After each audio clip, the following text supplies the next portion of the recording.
যে ব্যক্তি বিদ্রোহ করেছে এবং দুনিয়ার জীবনকে অগ্রাধিকার দিয়েছে তার জায়গা হচ্ছে জাহান্নাম। জোরে বলেন নাউজুবিল্লাহ। যে ব্যক্তি আল্লাহর সঙ্গে বিদ্রোহ করেছে আর পরকালের জন্য পাথর জোগাড় করে নাই, দুনিয়াকে অগ্রাধিকার দিল, পরকালকে ভুলে গেল, তার জায়গা হলো জাহান্নাম। ওয়া আম্মা মান খাফা মাকামা রাব্বিহি ওয়া নাহান নাফসা আনিল হাওয়া ফাইন্নাল জান্নাতা হিয়াল মাওয়া। আর যে ব্যক্তি আপন প্রভুর সামনে উপস্থিত হওয়াকে ভয় করেছে এবং আপন প্রবৃত্তিকে লালসা মুক্ত করেছে, লালসার হাত থেকে রক্ষা করেছে, আল্লাহ রব্বুল আলামিন কিয়ামতের দিন তার জন্য রেখে দিয়েছেন জান্নাত। তার জন্য কোন জায়গা? জান্নাত। আমাদেরকে পরকাল ভিত্তিক জীবন যাপন যদি করি তাহলে কবরের জবাবগুলি খুব আসান হবে। আর যদি পরকাল ভিত্তিক জীবন যাপন না হয়, কবরটা মুসিবত হয়ে যাবে। হযরত ওসমান রাদিয়াল্লাহু তাআলা আনহু কবরের কাছে গিয়ে খুব কাঁদতেন। সাহাবায়ে কেরাম প্রশ্ন করেছেন, হুজুর, রাসূল করিম সাল্লাল্লাহু আলাইহি ওয়াসাল্লাম যখন জান্নাত ও জাহান্নামের ওয়াজ করেন তখনও তো এত বেশি আপনি কাঁদেন না, যত বেশি কাঁদেন কবরের কাছে এসে, কারণ কি? হযরত ওসমান রাদিয়াল্লাহু তাআলা আনহু বলতেন, আমার সাথীরা, আমি আমার হাবিবের কাছে, আল্লাহ রাব্বুল আলামিনের রাসূলের কাছে আমি শুনেছি এই কবরটাই হলো প্রথম স্টেশন, এই কবরটাই হলো প্রথম ইমিগ্রেশন কাউন্টার।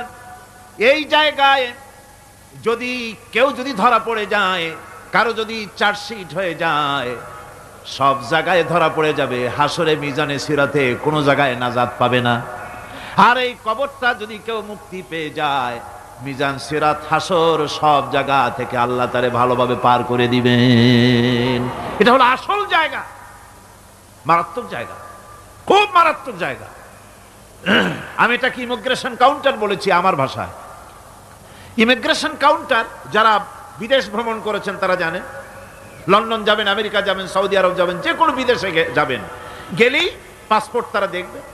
পাসপোর্টে আপনার ন্যাশনালিটি কোনটা সেটাই তারা জানতে চাইবে। আপনি কোন দল করেন এটা তারা জানতে চাইবে না। আপনি কোন ভাষায় কথা বলেন তাও তাদের জানার দরকার নেই। প্রথমেই তারা আপনার ন্যাশনালিটি দেখবে, আপনার আইডেন্টিটি কি তারা জানতে চাইবে। তারপরে যদি স্যাটিসফ্যাক্টরি হয় আপনাকে ভিসা দিয়ে ভেতরে ঢুকবার ব্যবস্থা করে দেবে। আর যদি তারা স্যাটিসফাইড না হয় তাহলে আপনাকে মেহমানখানায় ঢুকানো হবে গ্রেফতার করে। কবর হচ্ছে এ ধরনের একটি ইমিগ্রেশন কাউন্টার। কবরের ভিতরে মানুষ যখনই রাখা হবে সঙ্গে সঙ্গে দুজন ফেরেশতা আসবে। কবরের কাছে যারা এসেছিল দাফন হয়ে যাওয়ার পর এই লোকগুলি 40 কদম যেতে যতক্ষণ লাগে এর মধ্যেই দুজন ফেরেশতা এসে যাবে, এসে জিজ্ঞেস করবে, মান রব্বুকা, তুমি কোন দল করতে? ওটা তাদের জানার দরকার নেই। চাকরি কিসে করতেন ওটা জানার দরকার নেই। ব্যবসা করতেন না চাকরি করতেন প্রয়োজন নেই। প্রথমেই জিজ্ঞাসা করা হবে ন্যাশনালিটি, প্রথমেই জিজ্ঞাসা করা হবে তার ন্যাশনালিটি সম্পর্কে, তার আইডেন্টিটিটা কি, এবং সেটাকে সত্যায়িত করার জন্য, বোঝার জন্য 3টি প্রশ্ন। প্রথম প্রশ্ন, মান রব্বুকা ওয়া মা দীনুকা ওয়া মান নাবিয়্যুকা, তোমার রব কে, তোমার দ্বীন কি, তোমার নবী কে। যদি এই ব্যক্তি বেঈমান হয়, মুনাফিক হয়, সে বলবে হায় হাতা লা আদরি, হায় হাতা লা আদরি, জানি না আমার রবকে, আমি জানি না। তোমার দিন কি, দিন কারে কয় বুঝি না। এরপরে আল্লাহর নবী জনাবে মুহাম্মদ রাসূলুল্লাহ সাল্লাল্লাহু আলাইহি ওয়াসাল্লামকে দেখানো হবে, বলা হবে মা কুনতা তাকুলু ফি হাদার রাজুল, এই ব্যক্তি সম্পর্কে তোমার ধারণা কি নিকে, বলবে আমি চিনি না। নাউযুবিল্লাহ। বাস, এরপরে তার যা হবার তাই শুরু হয়ে যাবে। আর যদি বান্দাটা মুমিন হয়, প্রশ্ন করা হবে মান রব্বুকা, জবাব দেবে রব্বি আল্লাহ, আমার রব আল্লাহ রাব্বুল আলামিন। ওয়া মা দীনুকা, দীনুনা ইসলাম, আমার দিন হচ্ছে ইসলাম। এরপরে আল্লাহর নবীকে দেখানো হবে, কয়েক রকমের বর্ণনা আছে। কোনো বর্ণনায় আছে হুজুরের আকারে দেখানো হবে, অথবা রসুলকে সরাসরি দেখানো হবে। বলা হবে মা কুনতা তাকুলু ফি হাযার রাজুল, এই লোকটি সম্পর্কে ধারণা কি? মোমেন ব্যক্তি বলবে হাযা নবিয়ুনা মুহাম্মাদুর রাসূলুল্লাহ সাল্লাল্লাহু আলাইহি ওয়াসাল্লাম, ইনি আমার তো সেই নবী মুহাম্মাদুর রাসূলুল্লাহ সাল্লাল্লাহু আলাইহি ওয়াসাল্লাম। আমরা যেন এই রকমের জবাব দিতে পারি, আল্লাহ কবুল করো। সকলে জোরে কোন আমিন। জবাব হয়ে যাওয়ার পর গায়ব থেকে আওয়াজ আসবে, ফাফরিশু বিল জান্নাতি ওয়ালবিসু বিল জান্নাহ, ও আমার ফেরেশতারা আমার এই বান্দাকে জান্নাতের পোশাক পরায়া দাও আর কবরটাকে জান্নাতের বিছানা বিছায়া দাও। জান্নাতের পোশাক পরায় দাও, জান্নাতের বিছানা বিছায়া দাও। ইলা মাদ্দা বাসারিহি, তার চোখের দৃষ্টি যত দূর যায় কবরটা ততটা প্রশস্ত করে দাও। এরপর বেহেশতের পোশাক পরাইয়া বেহেশতের বিছানা বিছায়া ফেরেশতা বলবে নুম কানাউমুল উরুস, ঘুমিয়ে যাও। দুলামিয়া যেমন বাসর সজ্জায় নতুন বউ নিয়ে আরামে ঘুমায়, এরকম আরামে ঘুমায় যাও। ইলা ইয়াউমিল কিয়ামা, কিয়ামত পর্যন্ত ঘুমায় থাকো, আরামে ঘুমিয়ে থাকবে। এরপরে সিংগায় ফুৎকার হবে, সিংগার ফুৎকারের আওয়াজে তার ঘুম ভেঙে যাবে। বলবে ইয়া ওয়াইলানা মান বা'সানা মিন মারকাদিনা, হায় আফসোস, আমার এত আরামের ঘুম থেকে কে আমাকে জাগ্রত করলো, আমার ঘুমটারে নষ্ট করলো কে? আওয়াজ আসবে হাযা মা ওয়াদার রহমান ওয়া সাদাকাল মুরসালুন, এটা হচ্ছে রহমানের সেই ওয়াদা, আর মুরসালিনরা নবীরা সত্য কথাই বলেছিলেন, সেই কিয়ামত অনুষ্ঠিত হচ্ছে। আমার বন্ধুগণ, সেজন্য এই দুনিয়ার মোহে পড়ে থাকলে পরে দুনিয়ায় যারা অগ্রাধিকার দিবে দুনিয়াকে পরকালের তুলনায়, জবাব দিতে পারবে না কবরের ভিতরে গিয়া।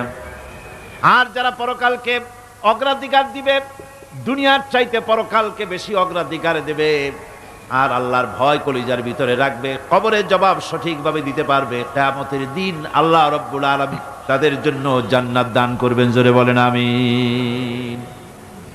দুনিয়াটা হচ্ছে দুনিয়া যেখানে আমরা আসি। আমি আগেই বলেছি দুনিয়া হচ্ছে আদনা শব্দ থেকে এর উৎপত্তি হয়েছে, তুচ্ছ নিকৃষ্ট, এটার দাম নাই, এটার মূল্য নাই।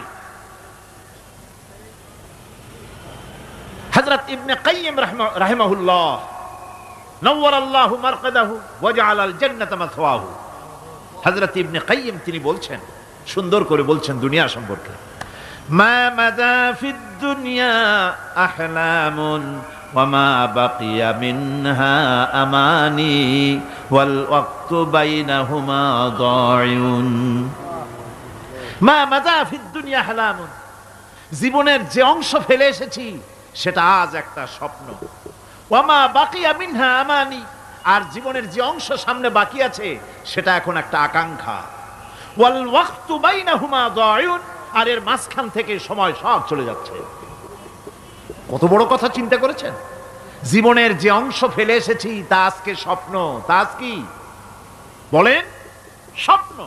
আর সামনে যা আছে সেটা আকাঙ্ক্ষা, আর মাঝখান থেকে সময় সব চলে যাচ্ছে। এরপরে তিনি বলছেন ওয়ামান ইয়াসহাবিদ দুনিয়া ইয়াকুন মিসলা কাবিদিন আলাল মাই খানাতুহু ফুরুজুল আসাবিঈ। দুনিয়াদারের অবস্থা হচ্ছে এই, কেউ যদি দুই হাতে পানি খামসায় ধরে, দুই হাতে কি ধরছে বলেন? দুই হাতে পানি খামসায় ধরেছে, খুব মজবুত করে ধরেছে, 2 মুঠ পানি, বলেন থাকবে কতটুকু? কতটুকু থাকবে? 1 ফোঁটাও থাকবে না, কারণ তার আঙ্গুলের ফাঁক তার সাথে খেয়ানত করবে, আঙ্গুলের ফাঁক দিয়া পানিগুলি সব বেরিয়ে চলে যাবে। সুতরাং দুনিয়া যারা চায় তারা ঠিক পানি খামসায় ধরলে পানি যেমন হাতের ভেতর থেকে খেয়ানত করে চলে যায়, যারা দুনিয়া চায় দুনিয়াও তাদেরকে ভাবে ফাঁকি দিয়ে চলে যায়। তবুও দুনিয়ার মায়া মানুষের এত বেশি। আল্লাহর নবী বলেন লাউ কানা লি ইবনি আদামা ওয়াদিন মিন যাহাবিন লাহাব্বা ইয়াকুনা লাহু সানিন, এই পৃথিবীতে যদি কাউকে একটা মাঠ ভরে যদি সোনা দেওয়া যায়, লোকটা বলবে রব্বুল আলামিন আমি যদি আরেকটা মাঠ এরকম সোনা ভরা পেতাম দ্বিতীয় আর একটা মাঠ দেওয়া হলে আবার বলবে যদি তৃতীয় আর একটা মাঠ সোনা ভরে যদি পেতাম। নবীজি বলেন ওয়ালা ইয়ামলাউ জাওফু ইবনু আদামা ইল্লা তুরাব, মানুষের পেট 3.5 হাত মাটি ছাড়া, কবরের মাটি ছাড়া মানুষের পেট ভরবে না। আরো চাই, আরো চাই, চাওয়ার কোনো শেষ নাই। মানুষ এভাবে করে দুনিয়ার মহব্বতে এমনি পাগল হয়ে যায়, শুধু দুনিয়ার মহব্বত, পরকালকে বেমালুম ভুলে যায়। আমি কিন্তু এই কথা বুঝাতে চাই নাই যে পরকালের মহব্বতে, পরকালের ভয়তে বা পরকালের জন্য দুনিয়া আপনি বাজার ঘাট, বেচা কিনা, ব্যবসা বাণিজ্য সবকিছু ভুলে যান না, তা নয়। ভুল বোঝার কোনো কারণ নাই। পরকালকে অগ্রাধিকার দিতে হবে, মানে দুনিয়াটা চিরস্থায়ী জায়গা নয়। চিরস্থায়ী হচ্ছে কোনটা? আখিরাত। চিল্লায় এখন কোনটা? সুতরাং এখানে যা করতে হবে, আখিরাতে জবাবদিহিমূলক জীবনযাপন করতে হবে। আপনি ব্যবসা করবেন, ওজনে কম দিতে পারবেন না। আপনি খাদ্যে ভেজাল দিতে পারবেন না, চুরি করতে পারবেন না, ডাকাতি করতে পারবেন না, জেনা করতে পারবেন না, বদমাশি করতে পারবেন না, মদ খেতে পারবেন না, সন্ত্রাসী হতে পারবেন না, হাইজাকার হতে পারবেন না, চাঁদাবাজ হতে পারবেন না, মুনাফাখোর হতে পারবেন না, আপনি চোরা কারবারি হতে পারবেন না, ঘুষখোর হতে পারবেন না, সুদখোর হতে পারবেন না। এই সব কাজ পরকালকে বিশ্বাস করলেই এ সমস্ত কাজ থেকে মানুষ বিরত থাকতে পারে। কথা ঠিক কিনা? এটাই হচ্ছে। সুতরাং এই পৃথিবী থাকবে না, এটা কি চিরকাল থাকবে না? এর একটা পরিসমাপ্তি ঘটবে। যেমন করে সারা বছর লেখাপড়া করার পর কলেজে, বিশ্ববিদ্যালয়, মাদ্রাসায়, হাই স্কুলে, সব জায়গায় সারা বছর লেখাপড়া করার পর যেমন পরীক্ষা দেওয়ার একটা দিন আসে, সারা বছর ব্যবসা করার পর হিসাব নিকাশ করার যেমন একটা সময় আসে, সারা মাস চাকরি করার পর বেতন পাওয়ার যেমন একটা দিন আসে, সারা জীবন চাকরি করার পর পেনশন পাওয়ার যেমন একটা সময় আসে, অনুরূপভাবে এই দুনিয়া যেদিন শেষ হয়ে যাবে, আল্লাহ নির্ধারিত সময় শেষ হয়ে যাওয়ার পর একটা সময় আসবে যখন আল্লাহ রব্বুল আলামিন সব শেষ করে দিবেন, লন্ডভন্ড হয়ে যাবে, কিছুই থাকবে না। কোরআনে কারিমে আল্লাহ সব বলেছেন, কোরআনে সব আল্লাহ বলে দিয়েছেন। আল্লাহ পাক বলেন এই পৃথিবীর সব কেমন ভাবে ধ্বংস হবে তার চিত্র আল্লাহ পাক কোরআনে কারিমে তুলে ধরেছেন। ইযাস সামাউ ফাতারাত ওয়া ইযাল কাওয়াকিবু তাসারাত ওয়া ইযাল বিহারু ফুজ্জিরাত ওয়া ইযাল কুবুরু বু'সিরাত। যখন আকাশসমূহ দীর্ণ বিদীর্ণ হয়ে যাবে, তারকাগুলি বিক্ষিপ্ত হয়ে ছিটকে পড়বে, আর সমুদ্রগুলি উচ্ছ্বসিত হয়ে পড়বে, কবরগুলি সব তার ভেতরে যা আছে উদ্গীরণ করে দেবে, তারকাগুলি স্থিমিত হয়ে যাবে। এরপরে সমস্ত আকাশগুলি কাতাইয়িস সিজিল্লিল কুতুব, কিতাবের পৃষ্ঠার মতো একটার পরে একটা ঠাস ঠাস করে পড়তে থাকবে, চূর্ণ বিচূর্ণ হয়ে ভেঙে চুরে একাকার হয়ে যাবে। পাহাড়গুলিকে উড়িয়ে দেওয়া হবে, চন্দ্র এবং সূর্য একাকার হয়ে যাবে। আল্লাহ রাব্বুল আলামিন বলেন ফাইযা বারিকাল বাসার ওয়া খাসাফাল কমার ওয়া জুমিআশ শামসু ওয়াল কমর। চক্ষু যখন বিস্ফারিত হয়ে যাবে, চাঁদ যখন তার আলো হারিয়ে ফেলবে, সূর্য যখন তার আলো হারিয়ে ফেলবে, চাঁদ আর সূর্য সব একাকার হয়ে যাবে, সেই সময়ের অবস্থাটা কি চিন্তা করো। মানুষ হয়রান হয়ে দৌড়াদৌড়ি করবে। ওয়াহুমিলাতিল আরদু ওয়াল জিবালু ফাদুক্কাতা দাক্কাতান ওয়াহিদা। জমিন এবং পাহাড়গুলির মধ্যে আল্লাহ রাব্বুল আলামিন সংঘর্ষ বাঁধিয়ে দিবেন, পাহাড়গুলি ভেঙে চুরে টুকরা টুকরা হয়ে যাবে। পাহাড়গুলি উঁচু করে জমিনের উপরে আছাড় মেরে আল্লাহ রাব্বুল আলামিন ভেঙে চুরে চুরমার করে দিবেন। সুবহানাল্লাহ। ওয়া তাকুনুল জিবালু কালইহনিল মানফুস। পাহাড়গুলো পেঁজা ধোনা তুলার মতো করে উড়িয়ে দেওয়া হবে, পাহাড় উড়ে যাবে। সুবহানাল্লাহ পড়ো। পাহাড় পাথরের তৈরি করা পাহাড়, এই পাহাড়গুলি তুলার মতো হয়ে উড়বে কিভাবে? আমি এই দৃশ্য নিজের চোখে কিছুটা হলেও দেখছি। আজ থেকে 10 দিন আগে আমি ইতালি সফর করে এসেছি। ইতালির রাজধানী রোম। রোম প্রাচীন সভ্যতার লালন ভূমি। কোরআনে কারিমে সূরায়ে রোম রয়েছে, এই রোম সেই রোম। এখানের বাদশার কাছে রাসূল করিম সাল্লাল্লাহু আলাইহি সাল্লাম হেরাক্লিয়াসের কাছে চিঠি পাঠিয়েছিলেন, সেই রোম। 12 থেকে 15,000-এর মতো বাংলাদেশি মুসলমান সেখানে আছে। জুমার দিন, যেদিন আমি গেলাম তার পরের দিনই জুমা ছিল, জুমার নামাজ পড়লাম ভ্যাটিকানের কাছেই বিশাল মসজিদ, ইউরোপের ভিতরে সবচাইতে বড় মসজিদ এটা। রোম ইসলামের দুশমনদের রাজধানী। সেইখানে যখন আজান হচ্ছে আশহাদু আন্না মুহাম্মাদার রাসূলুল্লাহ, আমার অনুভূতির কথা আপনাদেরকে বোঝাতে পারবো না, কি অনুভূতির সৃষ্টি হয়েছে আমার ভেতরে। ভ্যাটিকানের পোপ এক পাশে, কিছু দূরেই ভ্যাটিকান, ওটা হচ্ছে গোটা পৃথিবীর সমস্ত খ্রিস্টানদের কাবা, ভ্যাটিকান। তার পাশেই বিশাল মসজিদ, সেখানে নামাজ পড়লাম। চিন্তার ভেতরে আসলো আল্লাহ রাব্বুল আলামিন তার হাবিবের নাম, তার তাওহীদ, তার রিসালাতকে কিভাবে বিশ্বময় ছড়িয়ে দিলেন। আবু জাহেল চাইছিল মুহাম্মদ সাল্লাল্লাহু আলাইহি ওয়াসাল্লামকে স্তব্ধ করে দেবে মক্কার জীবনেই। কত বদনাম, সাহের, কাহেন, কাজ্জাব, শায়ের, নাউযুবিল্লাহি মিন যালিক, কত গালাগালি করলো। আর আল্লাহ শুনালেন, হাবিব চিন্তার কোনো কারণ নাই, ওয়া রাফা'না লাকা যিকরাক, আমি আপনার প্রশংসা বিশ্বময় ছড়িয়ে দেব। সুবহানাল্লাহি ওয়া বিহামদিহি।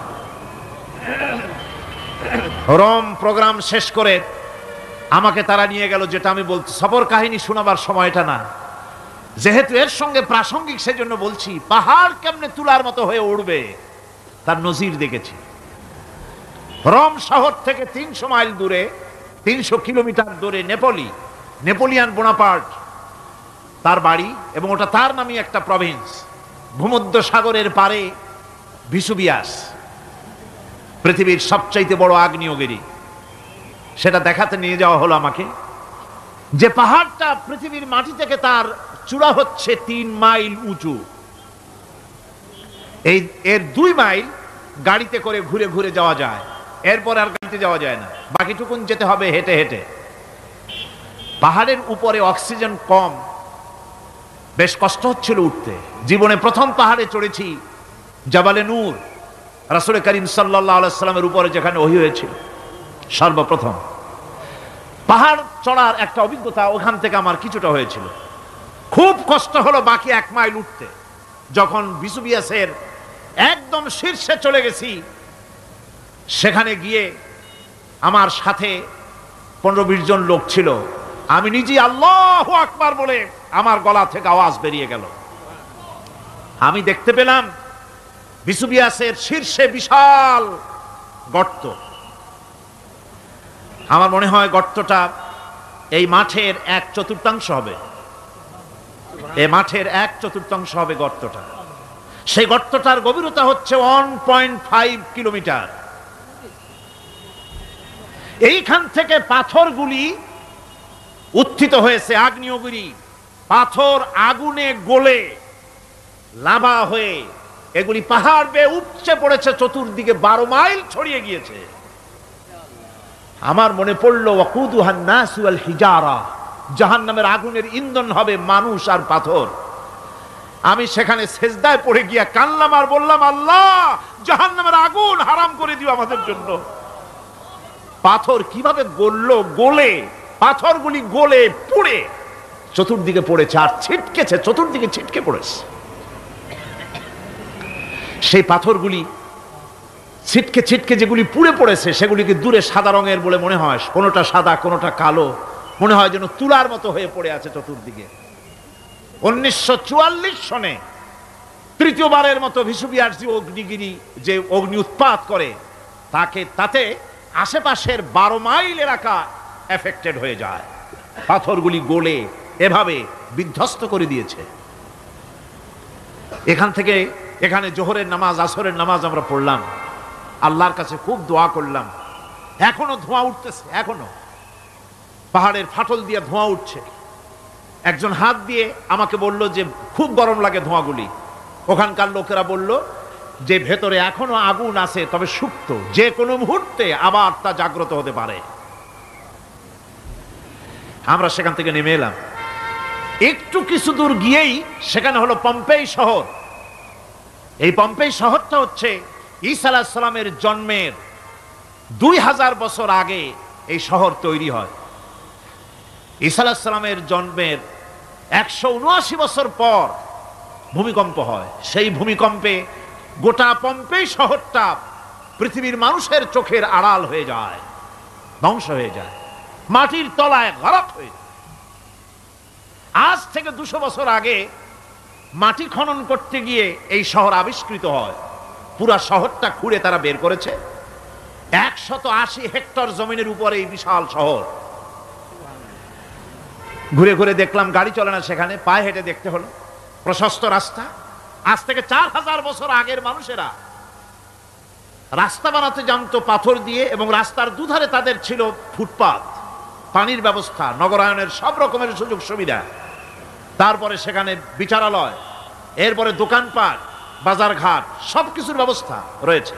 বিশাল বিশাল পাথরগুলি দিয়ে পিলার তৈরি করা। ভাবলাম এই পিলারগুলি, এই পাথরগুলি তারা কিভাবে ক্রেন ছাড়া এত উপরে উঠালো কি করে, আমার মাথায় আসলো না।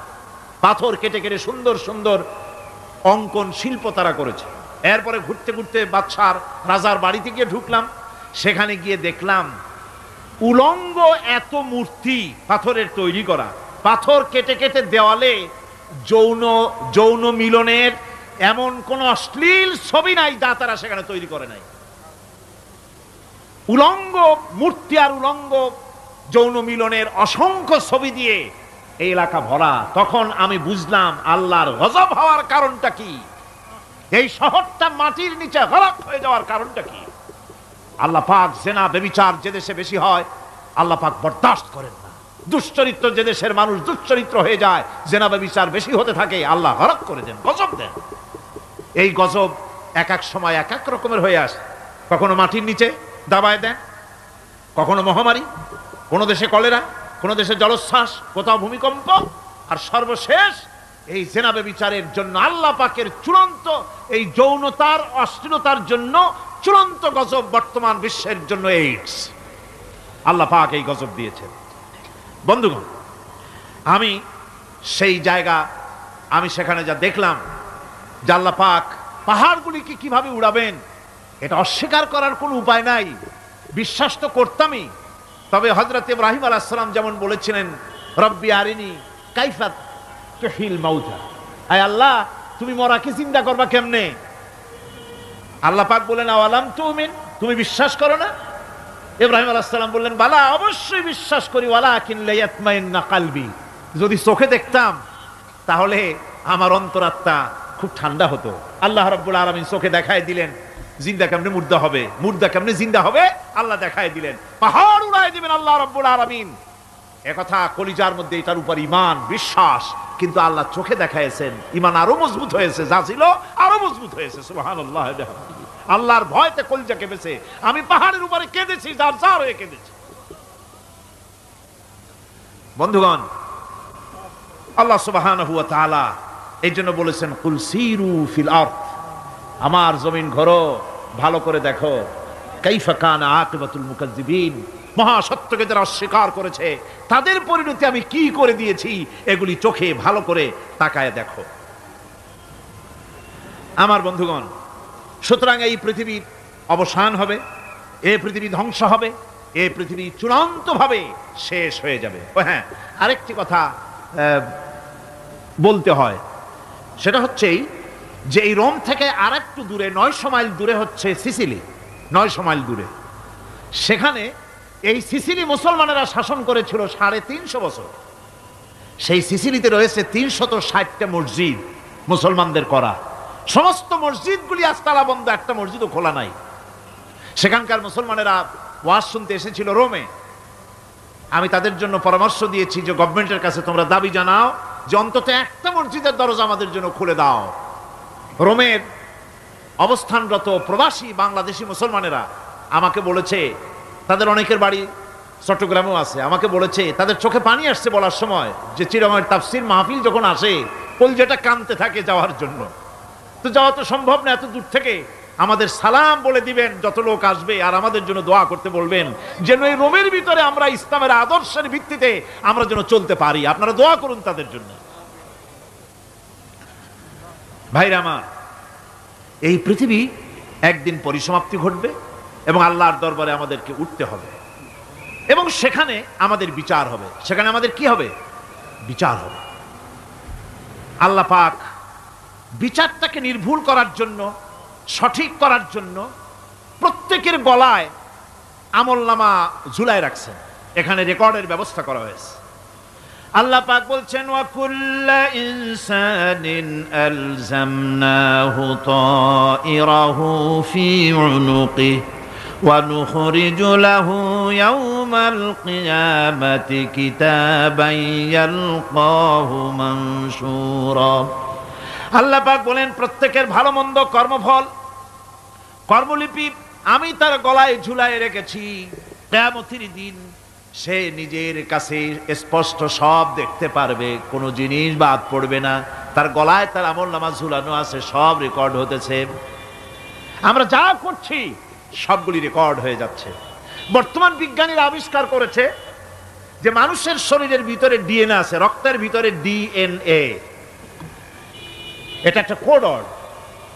মানুষের রক্তের ভিতরে ডিএনএ আছে, যেমন তার ব্রেনের ভিতরে কতগুলি কোষ আছে, এক একটা কোষ এক এক ধরনের কাজ করে, অনুরূপভাবে তার শরীরের ভিতরে রক্তের ভিতরে ডিএনএ আছে। এই ডিএনএটা কি? এই ডিএনএটা হচ্ছে, এই ডিএনএ একটা কম্পিউটারের মতো কাজ করতেছে।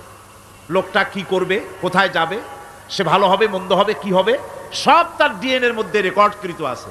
এটা বোঝার জন্য একটা সুন্দর দৃষ্টান্ত দেওয়া যায়। যেমন এই কাগজটাকে আপনারা মনে করুন একটা গাড়ির ব্লুপ্রিন্ট, একটা গাড়ির ব্লুপ্রিন্ট। এখানে লেখা আছে গাড়ি কিভাবে তৈরি হবে। এই কাগজটা নিয়ে ঘরের মধ্যে রেখে দিলেন।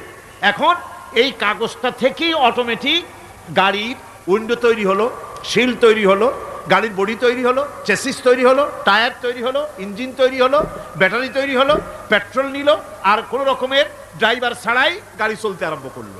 এই কথাটা যদি মনের মাথার মধ্যে আনতে পারেন যে এটা কিভাবে হইতে পারে, এতে লেখা অনুযায়ী যেভাবে হওয়া যদি সম্ভব হয়, অনুরূপভাবে মানুষের রক্তের ভিতরে ডিএনএ এর আবিষ্কার করেছে। এর ভিতরে মানুষের ভালো মন্দ, কোথায় যাবে কি করবে, সব কিছুর মধ্যে রয়েছে। কোরআনে কারিমে আল্লাহ রাব্বুল আলামিন, আমি গত বছরও বলছিলাম যে বিজ্ঞানের আবিষ্কার যত বাড়বে কোরআন বোঝা মানুষের জন্য তত সহজ হবে। কোন সুবহানাল্লাহ। কোরআন বোঝা মানুষের জন্য তত সহজ হবে।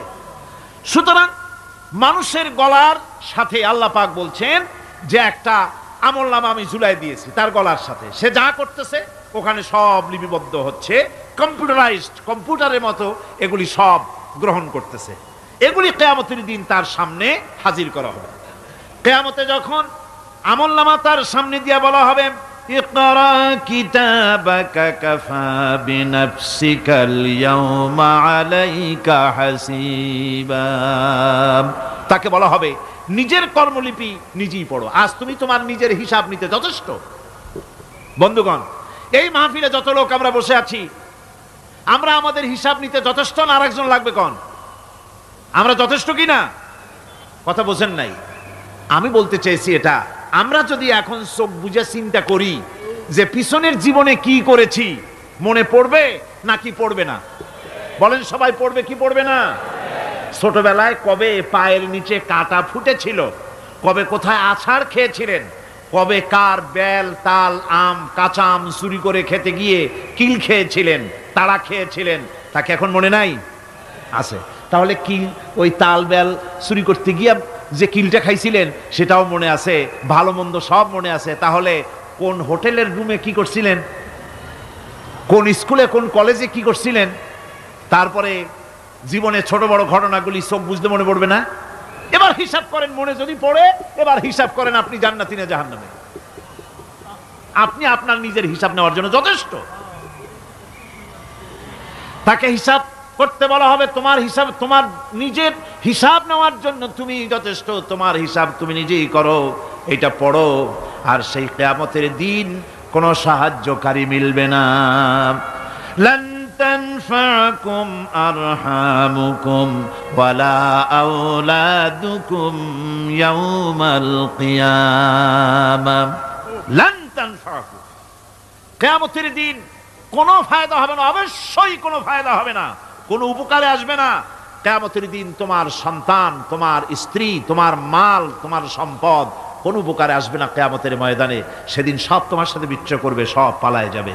সেখানে উৎকোষেরও কোনো কারবার নাই যে ঘুষ টুস দিয়া, ফেরেশতাদের কোনো রকম বুঝবাজ দিয়া, আলাদা কোনো চোরাগলি পথ দিয়া একেবারে ফুট করে ভেসতে চলে যাবেন, এমন কোনো সুযোগ নাই। অনেকে বলে হুজুর এমন কিছু দোয়া শিখায় দেন যাতে ওই সব জেহাদ বোমা এগুলি খুব ভয় পাই, ও সব রাস্তা টাস্তা না, খুব সহজে কিছু দোয়া দুরূদ করিয়া আস্তে করে জান্নাতে চলে যাওয়া যায়, এরকম একটা দোয়া, এরকম একটা পথ বলে দেন। আমি বলি ভাই এরকমের কোন চোরাগলি আমার রাসূল আবিষ্কার করতে পারেন নাই, আল্লাহর পয়গম্বরের ওই ধরনের কোন পথ আবিষ্কার করতে পারেন নাই। সেখানে কিয়ামতের দিন কাউকে উৎকোষ গ্রহণ করার কেউ নাই, উৎকোষ দেওয়া যাবে না। আর উৎকোষ দিবি না কি আপনার কাছে কিছু নাইও, থাকলেও নেওয়ার কেউ নাই। এই দুনিয়ায় ফাঁকিবাজি করে বহুত কিছু করা যায়, কিন্তু কিয়ামতের মাঠে এগুলি কিছুই চলবে না। আল-ইয়াওমা লা ইয়ানফাউ মালুন ওয়ালা বানুন, কিয়ামতের দিন ধন সন্তান সন্ততি আর সম্পদ কোনো কাজে লাগবে না। সেদিন শুধু আমল যদি ভালো হয় কাজে লাগবে, আমল খারাপ হবে সব শেষ হয়ে যাবে। আল্লাহ রাব্বুল আলামিন নবীজিকে ডেকে বলেছেন, নবী আপনি বলেন, কুল মা কুনতু বিদআম মিনার রাসূল, আপনি বলুন আমি কোন নতুন রাসূল নই, আমার আগে অনেক নবী রাসূল পৃথিবীতে এসেছেন, তারা বিদায় হয়ে গেছেন। আমি জানি না কিয়ামতের দিন আল্লাহ রাব্বুল আলামিন আমার সাথে কি ব্যবহার করবেন, আর আমি এও জানি না যে কিয়ামতের দিন আল্লাহ পাক তোমাদের সাথে কি ব্যবহার করবেন। এই আয়াত নাজিল হওয়ার পর আল্লাহর হাবিব তার মেয়েকে ডাকলেন, জামাইকে ডাকলেন, নাতিদেরকে ডাকলেন, আহলে বাইতদেরকে ডাকলেন, আর বললেন ও আমার মেয়ে কলিজার টুকরা ফাতেমা গো শোনো, কেবলমাত্র আয়াত নাজিল হয়ে গেল, আল্লাহ পাক আমাকে শোনায়ছেন কিয়ামতের দিন আমি জানি না আমার সঙ্গে কি ব্যবহার করা হবে, আর এও জানি না যে তোমাদের সাথে কি ব্যবহার করা হবে। ও আমার কলিজার টুকরা মেয়ে ফাতেমা, কিয়ামতের দিন মুহাম্মদ সাল্লাল্লাহু আলাইহি সাল্লামের মেয়ে এই হিসাবে তোমার নাজাতের ফয়সালা হবে না। ও আমার কলিজার টুকরা নাতি হাসান আর হোসেন, কিয়ামতের দিন মুহাম্মদ সাল্লাল্লাহু আলাইহি সাল্লামের নাতি হিসাবে ফয়সালা হবে না। ও আমার জামাই হযরতে আলী, কিয়ামতের দিন আমার জামাই হিসাবে নাজাতের ফয়সালা হবে না। আমল যদি ভালো হয় ফয়সালা ভালো হবে, জান্নাতে চলে যাবে। আমল যদি খারাপ হয় কার নাতি কার জামাই দেখা হবে না। সুবহানাল্লাহ, কঠিন কিয়ামতের মাঠ। এই পরকালের বিশ্বাস যদি কলিজার মধ্যে ঢোকে মানুষ ভালো হয়ে যাবে। কোন সুবহানাল্লাহ। আপনাদের দৃষ্টিতে পারবে, কথার জবাব যে দিলেন না। পুলিশে কি মানুষের চরিত্র ভালো বানাইতে পারবে? পুলিশের চরিত্র ভালো বানাবে কেডা? সেটাই তো কথা। মানুষের চরিত্র যাতে ভালো থাকে, মানুষের জন্য খারাপ কাম না করে সেজন্য পুলিশ যাতে খারাপ কাম না করে সেজন্য আরো একটা ডিপার্টমেন্ট আছে না, তারা যাতে খারাপ কাজ না করে সেজন্য আর একটা আছে। এন্টি করাপশনের আবার এন্টি করাপশন আছে, তার উপর আবার এন্টি করাপশন আছে। এন্টিটার অভাব নাই। সুতরাং পুলিশ দিয়া, বিডিআর দিয়া, আর্মি দিয়া মানুষের, দেশের, জাতির চরিত্র ভালো বানানো যায় না। রাসূলুল্লাহ এ দিয়া বানান না, এটা ইসলামের নিয়ম নয়। পুলিশ দিয়া, আর্মি দিয়া দেশের মানুষের চরিত্র ভালো বানানো যায় না। চরিত্র ভালো বানানো যায় কেবলমাত্র পরকালের ভয় দিয়া। কিসের ভয় দিয়া? ওই যে মক্কার জীবনে ওই সমস্ত মানুষগুলি যারা চুরি করত, ডাকাতি করত, জেনা করত, বদমাশি করত, যারা শয়তানি করত, যারা মানুষকে খুন করত, এই মানুষগুলি এত ভালো হয়ে গেল, যারা চুরি ছেড়ে দিল, ডাকাতি ছেড়ে দিল, জেনা ব্যভিচার ছেড়ে দিল, এত ভালো হয়ে গেল, পৃথিবীর মধ্যে সেরা মানুষ তারা হয়ে গেলেন। জোরে বলেন সুবহানাল্লাহ। নবীর সাহাবীরা পৃথিবীর শ্রেষ্ঠ সন্তান, নবীর সাহাবীরা পৃথিবীর সেরা মানুষ, তাদের চাইতে সেরা মানুষ নবীদের পরে আর কেউ হতে পারে না। জোরে কোন সুবহানাল্লাহ। নবীর পরে পৃথিবীতে শ্রেষ্ঠ মানুষ কারা? সাহাবায়ে কেরাম রিদওয়ানুল্লাহি তাআলা আলাইহিম আজমাইন। ওনারা তো কুফরের মধ্যে ছিলেন, শিরকের মধ্যে ছিলেন, চুরি ডাকাতি জেনা ব্যভিচার এমন কোনো পাপ নাই যা করা হয়নি। তারপরে যখন আল্লাহর নবীর কাছ থেকে তাওহীদ, রিসালাত ও আখিরাতের দাওয়াত পেলেন, কি সোনার মানুষ এক একজন হয়ে গেলেন, সুবহানাল্লাহ। যারা ছিলেন নারীর সতীত্বের জম, তারা হয়ে গেলেন নারীর সতীত্বের পাহারাদার। যারা মানুষের মাল চুরি করত, ডাকাতি করত, তারা রাতভর মানুষের মালের পাহারা দিল, মানুষের রক্তের পাহারা দিল, সুবহানাল্লাহ বিহামদি, রক্ত ও সম্পদের পাহারা দিল। রাসূল বললেন, খায়রুল কুরুনে কারনি, সর্বশ্রেষ্ঠ যুগ তো আমার যুগ। বন্ধুগণ, এরপরে একটা জীবন আসবে, ওই কিয়ামতের ময়দানে। এই পরকালের বিশ্বাসটা গুরুত্বপূর্ণ ব্যাপার, আমাদের সব কিছুর হিসাব দেওয়া লাগবে। আল্লাহ পাক বলেন, ইন্নাস সামআ ওয়াল বাসারা ওয়াল ফুআদা কুল্লু উলাইকা আনহু মাসউলা। নিঃসন্দেহে মানুষের শ্রবণ শক্তি, দর্শন শক্তি এবং তার অন্তঃকরণের কল্পনা সম্পর্কে আল্লাহ রাব্বুল আলামিনের কাছে জিজ্ঞাসিত হতে হবে। কান দিয়া কি করেছিলা, চোখ দিয়া কি করেছিলা, মুখ দিয়া কি করেছিলে, হাত দিয়ে কি করেছিলে, সব কিছুর জবাব আল্লাহ রাব্বুল আলামিনের কাছে দিতে হবে। সবটার জবাব দিতে হবে, কোনো কিছু বাদ যাবে না। এমনকি মনের ভিতরে যে কল্পনা আমরা করি, এই কল্পনার হিসাবও আল্লাহর দরবারে দিতে হবে। কোরআনে কারীম বলছে, ওয়া ইন তুবদু মা ফি আনফুসিকুম আও তুখফুহু ইউহাসিবকুম বিহিল্লাহ। মনের ভিতরে তুমি যেটা কল্পনা করো সেটা প্রকাশ করো, অথবা তুমি গোপন রাখো, যাই তুমি করো না কেন, আল্লাহ রাব্বুল আলামিন এর হিসাবও তোমার কাছে নেবেন। ফায়াগফিরু লিমান ইয়াশাউ ওয়া ইউআযযিবু মান ইয়াশাউ ওয়াল্লাহু আলা কুল্লি শাইইন কাদির। মহান আল্লাহ পাক বলেন, করার পর তোমার মনের ভিতরে কি কল্পনা করেছিলে ওইটার হিসাব আমি নেব। হিসাব নেওয়ার পর যারে খুশি ক্ষমা করে দেব, যাকে খুশি শাস্তি প্রদান করব। সবকিছুর উপরে আল্লাহ রাব্বুল আলামিন শক্তিমান, সব তিনি করতে পারেন, সমস্ত কুদরত রয়েছে তার। সুতরাং মানুষদেরকে, আল্লাহর বান্দাদেরকে বিশ্বাস করতে হবে যে আমার কোনো কথা বাদ যাবে না, কথাগুলি রেকর্ড হচ্ছে, কথা রেকর্ড হচ্ছে। আমি যে ওয়াজ করতেছি এই কথাগুলি রেকর্ড হচ্ছে নাকি হচ্ছে না? অনেক টেপ রেকর্ডার রেকর্ড হচ্ছে, অডিও ভিডিও হচ্ছে। আজ থেকে 50 বছর পর যদি এই রেকর্ড বাজানো হয়, আমাকে যদি বলা হয় যে আপনি অমুক জায়গায় অমুক কথা বলেছেন, আমি যদি বলি না আমি কথা বলি নাই, তারপরে যদি রেকর্ড বাজানো হয়, তাহলে আমি কথা যে বলি নাই যদি বলি, তাহলে এটা ধরা পড়বে না? সেখানে ধরা পড়বে না? তাহলে এই মানুষের কথা প্লাস্টিকের ফিতায় রেকর্ড করে 50 বছর, 100 বছর, 200 বছর, 500 বছর যদি প্লাস্টিকের ফিতায় এটাকে চলচ্চিত্র করে অথবা টেপ রেকর্ডারে করে যদি ধরে রাখা যায়, এই বুদ্ধিটা কে দিলেন কন্ত দেখি? সবাই কন্যা এই বুদ্ধিটা দিলেন কে? যে আল্লাহ রাব্বুল আলামিন মানুষের মাথায় বুদ্ধি দিলেন, যার দ্বারা সে মানুষের কথাবার্তা, অ্যাক্টিভিটি সব ধরে রাখতে পারে। সে আল্লাহ রাব্বুল আলামিন বুঝি আপনার আমার কথা এবং আপনার আমার অ্যাক্টিভিটিসকে তিনি বুঝি ধরে রাখতে পারবেন না কিয়ামত পর্যন্ত? পারবেন কি না? সেজন্য রাব্বুল আলামিন বলেন, মা ইয়ালফিযু মিন কাওলিন ইল্লা লাদাইহি রাকীবুন আতীদ। সমস্ত কথা রেকর্ড হচ্ছে, সুবহানাল্লাহ কোন জোরে। সমস্ত কথা রেকর্ড হচ্ছে, একটা কথাও বাদ যাবে না। মুখ আছে বলেই কথা বলবেন তা না, হিসাব করে কথা বলতে হবে। গীবত গাওয়া যাবে না, মিথ্যা কথা বলা যাবে না, মিথ্যা ওয়াদা করা যাবে না। মিথ্যা ওয়াদার তো মৌসুম এসে গেছে, কি কোন বোঝেন কথা?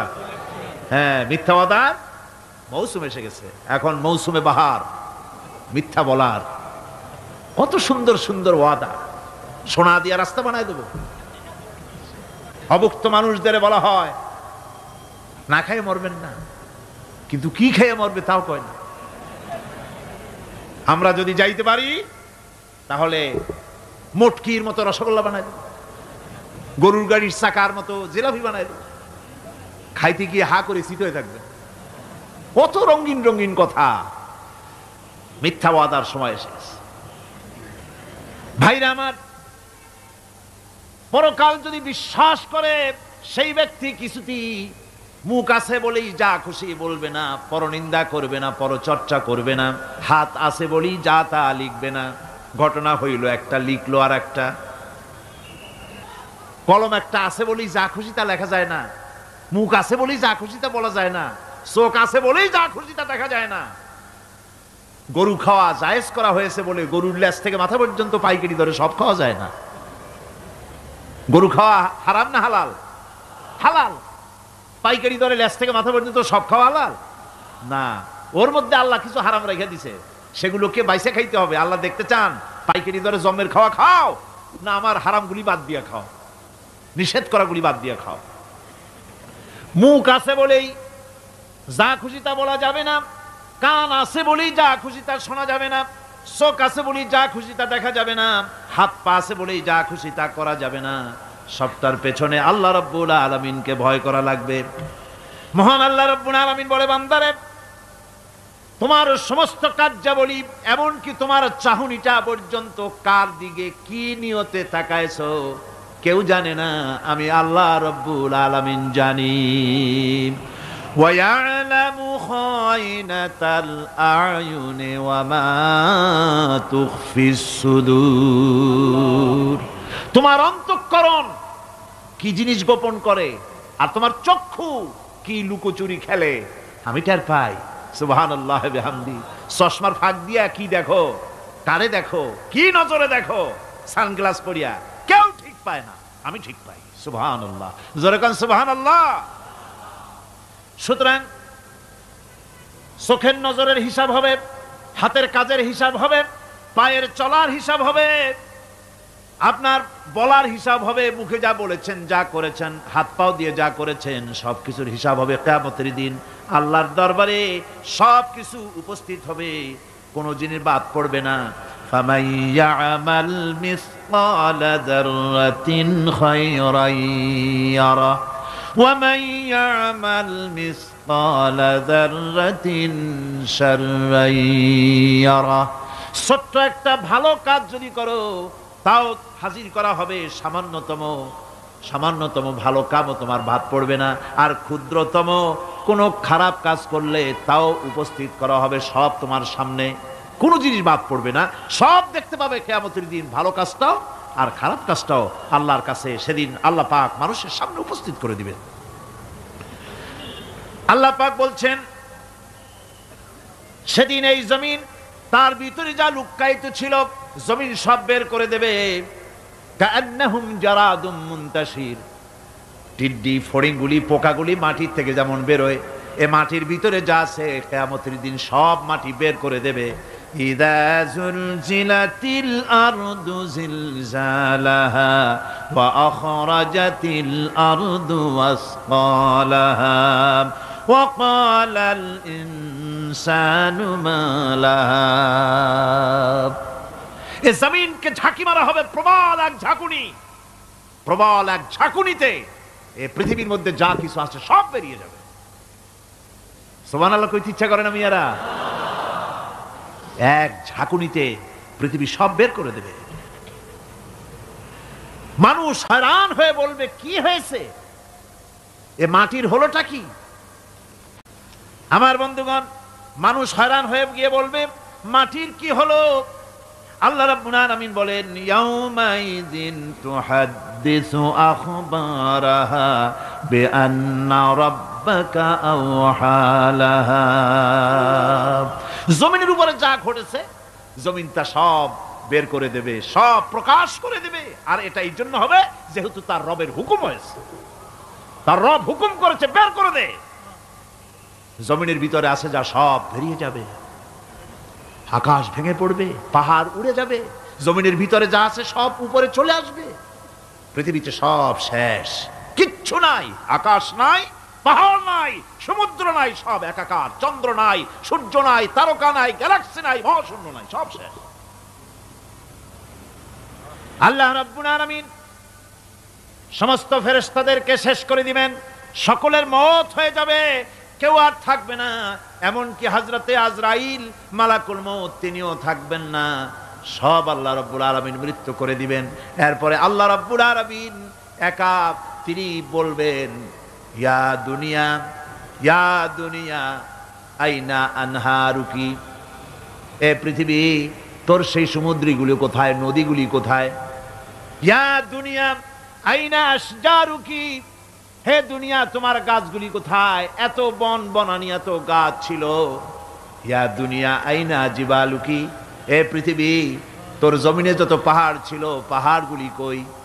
যত স্বৈরাচার ছিল জমিনের উপরে, যারা স্বৈরাচারী মনোবৃত্তি নিয়ে মানুষ ধ্বংস করেছে, দেশ ধ্বংস করেছে, মায়ের বুক খালি করেছে, ওই স্বৈরাচারগুলি কই?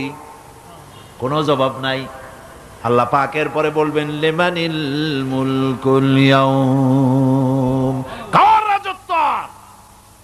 আজকে রাজত্বটা কার? আল্লাহ তিনবার আওয়াজ দিবেন, আজকে রাজত্ব কার? আল্লাহ পাক যখন তিনবার করে ডাক দিবেন, কোনো জবাব নাই, কোনো জবাব নাই। কে জবাব দেবে? আল্লাহ রাব্বুল আলামিনের সামনে কার ক্ষমতা আছে কথা বলার? কেউ তো নাই, সব শেষ।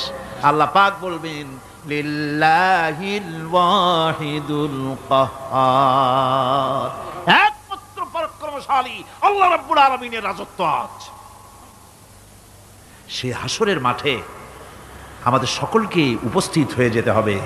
কেউ আমরা এখান থেকে বাঁচতে পারবো না, সবাইকে উঠতে হবে। অপরাধীরা সেখানে অসহায় হয়ে যাবে, অপরাধীরা অসহায় হয়ে যাবে। আল্লাহ পাক বলেন, فَإِذَا جَاءَتِ الصَّاخَّةُ يَوْمَ يَفِرُّ الْمَرْءُ مِنْ أَخِيهِ وَأُمِّهِ وَأَبِيهِ وَصَاحِبَتِهِ وَبَنِيهِ, অবশেষে যখন কান ফাটানো আওয়াজ আসবে, এই আওয়াজ সেদিন মানুষ নিজের মা বাপ ভাই বোন সব থেকে বিচ্ছিন্ন হয়ে যাবে, সব একের থেকে আরেকজন পালায়ে যাবে, হারায় যাবে, কেউ কাউকে আর খুঁজে পাবে না। সেদিন ওই কিয়ামতের মাঠে বিভীষিকাময় দৃশ্য, মানুষ হয়রান হয়ে যাবে। মাথার এক হাত অথবা অর্ধ মাইল অথবা এক বিগত এতটুকুন উপরে ওই প্রকাণ্ড সূর্যটার তাপ আসবে, গুনাহগারের মাথার চান্দি ফেটে গিয়া মগজগুলি গলে গলে নাক কান দিয়ে বেয়ে পড়তে লাগবে, জিহ্বাটা কুকুরের মতো ঝুলে নাভিস্থল পর্যন্ত পড়ে যাবে, মাটিটা সূর্যের উত্তাপে তামার মতো গরম হয়ে যাবে, সারা হাসর জুড়ে আওয়াজ হবে, পানি পানি পানি। মানুষেরা হয়রান হয়ে যাবে সে হাসরের ময়দানে। এই চরম কষ্টের ভিতরে আল্লাহ রাব্বুল আলামিন বলেন, সেদিন দুটো ভাগ হয়ে যাবে। একদল মানুষের চেহারা আলোয় ঝলমল হয়ে যাবে, আর একদল মানুষের চেহারাগুলি কালো হয়ে যাবে।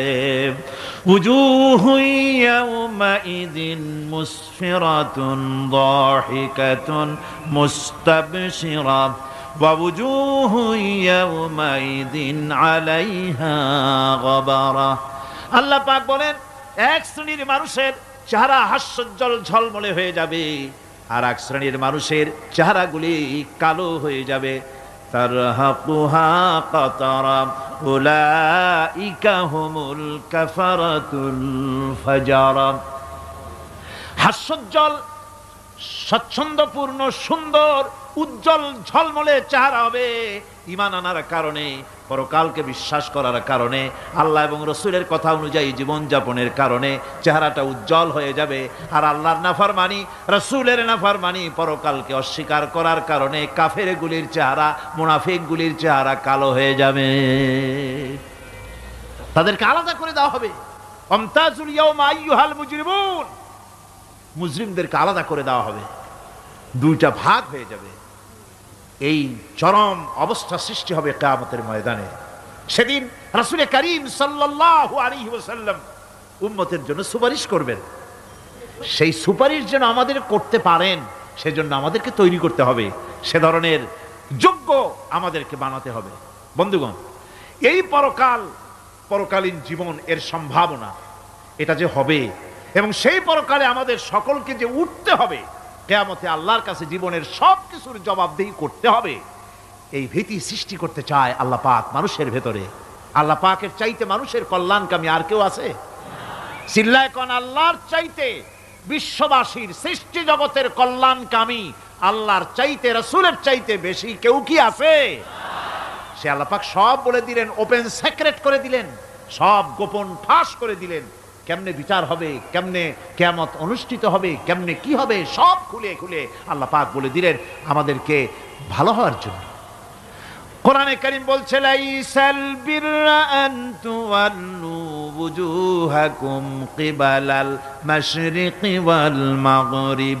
পূর্ব পশ্চিমে মাথা ঘুরানো, সার নত করা, মাথা ঘুরানো, মুখ ঘুরানো, এটাই কিন্তু সৎ কাজ এবং পুণ্যবানের জন্য, পুণ্যবান হওয়ার, সৎ কাজ করার, নেককার হওয়ার জন্য যথেষ্ট নয়, বরং ওয়ালাকিন্নাল বিররা মান আমানা বিল্লাহি ওয়াল ইয়াউমিল আখির। প্রকৃতপক্ষে সৎকারী মুমিন, ভালো কাজ করা, প্রকৃত মুমিন, সত্যিকারের ভালো মানুষ, সত্যিকারের ইমানদার হওয়ার জন্য 10টি কাজ লাগবে। কয়টি কাজ? 10টি কাজ লাগবে। সেই 10টি কাজের একটি কাজ গত বছর আপনাদের খেদমতে আরজ করা হয়েছে, 2টি বলা হয়েছে, বাকি আজকে বললাম আর একটা, হয়ে গেল 3টা। বাকি আছে কয়টা? 7টা বাকি আছে, আরো 7টা। পরকাল ভিত্তিক জীবনযাপন যদি করতে পারি তাহলে আমরা হব দুনিয়ার শ্রেষ্ঠ মানুষ। কোন আলহামদুলিল্লাহ। وسخر لكم ما في السماوات وما في الأرض। এই পৃথিবীতে যা কিছু তোমরা দেখতে পাও, এ সব কিছুকে তোমার অনুগত করে দেওয়া হয়েছে যাতে করে তোমার সাহায্য করতে পারে, তোমার সহযোগিতা করতে পারে। এজন্য আমি সব কিছুকে সৃষ্টি করেছি। সাখারা শব্দের অর্থ হচ্ছে যে আমি সবগুলিকে তোমাদের অনুগত করে দিয়েছি যাতে করে তোমাদের অনুগত থাকে, অর্থাৎ তোমরা তাদের এই সমস্ত জিনিস দিয়ে তোমরা কাজ নিতে পারো। পানির উপর দিয়ে তোমরা যেন নৌকা চালাতে পারো, স্টিমার চালাতে পারো, পানি অনুগত করা হয়েছে, বাতাসকে অনুগত করা হয়েছে। পৃথিবীর সব কিছুকেই আমি অনুগত করে দিয়েছি তোমাদের যাতে করে তার দ্বারা তোমরা কাজ নিতে পারো। অন্যত্র আল্লাহ বলছেন, আল্লাহুল্লাযী খালাকাস সামাওয়াতি ওয়াল আরদা ওয়া আনজালা মিনাস সামাই মাআন فأخرج به من الثمرات رزقا لكم। আল্লাহ হচ্ছেন তিনি, আল্লাহ রাব্বুল আলামিন হচ্ছেন তিনি যিনি আকাশ সৃষ্টি করেছেন, যিনি জমিন সৃষ্টি করেছেন এবং ঊর্ধ্বদেশ থেকে, মেঘমালা থেকে তোমাদের জন্য বৃষ্টি বর্ষণ করেছেন এবং সেই বৃষ্টি দিয়ে মাটির ভিতর থেকে ফসল উদ্গত করে তোমাদের খাবারের বন্দোবস্ত করেছেন। তিনি হচ্ছেন আল্লাহ পাক। তার জায়গায় ছড়িয়ে আছে, তার দয়া নাই, রহমত নাই, এমন কোন সৃষ্টি নাই। মানুষের জন্য যা কিছু প্রয়োজন তিনি তার দয়া দিয়ে, রহমত দিয়ে তিনি তার সৃষ্টি করে দিয়েছেন। আল্লাহ পাক বলছেন, ওয়াসাখখারা লাকুমুশ শামসা ওয়াল কামারা দাইবিনা ওয়াসাখখারা লাকুমুল লাইলা ওয়ান নাহার।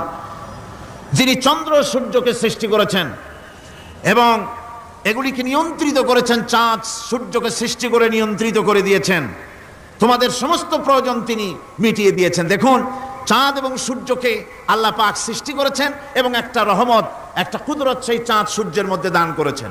সূর্য যেখানে আছে, এটা যদি আল্লাহর দয়া না থাকতো, শুধু তাপ দেওয়ার জন্য সৃষ্টি করতেন আর মানুষের কল্যাণের দিকটা যদি চিন্তা না করতেন তাহলে সমস্যা হয়ে যেত।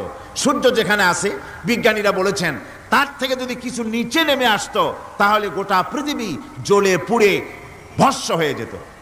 আর যেখানে আছে তার থেকে সূর্য যদি কিছু উপরে উঠে যেত তাহলে গোটা পৃথিবী হিম শীতল হয়ে, পৃথিবী ফ্রিজ হয়ে যেত, মানুষ প্রাণী জগৎ মরে সব শেষ হয়ে যেত। চাঁদ যেখানে আছে, এই চাঁদ তার জায়গা থেকে কিছু উপরে যদি উঠত তাহলে পৃথিবী মরুভূমি হয়ে যেত।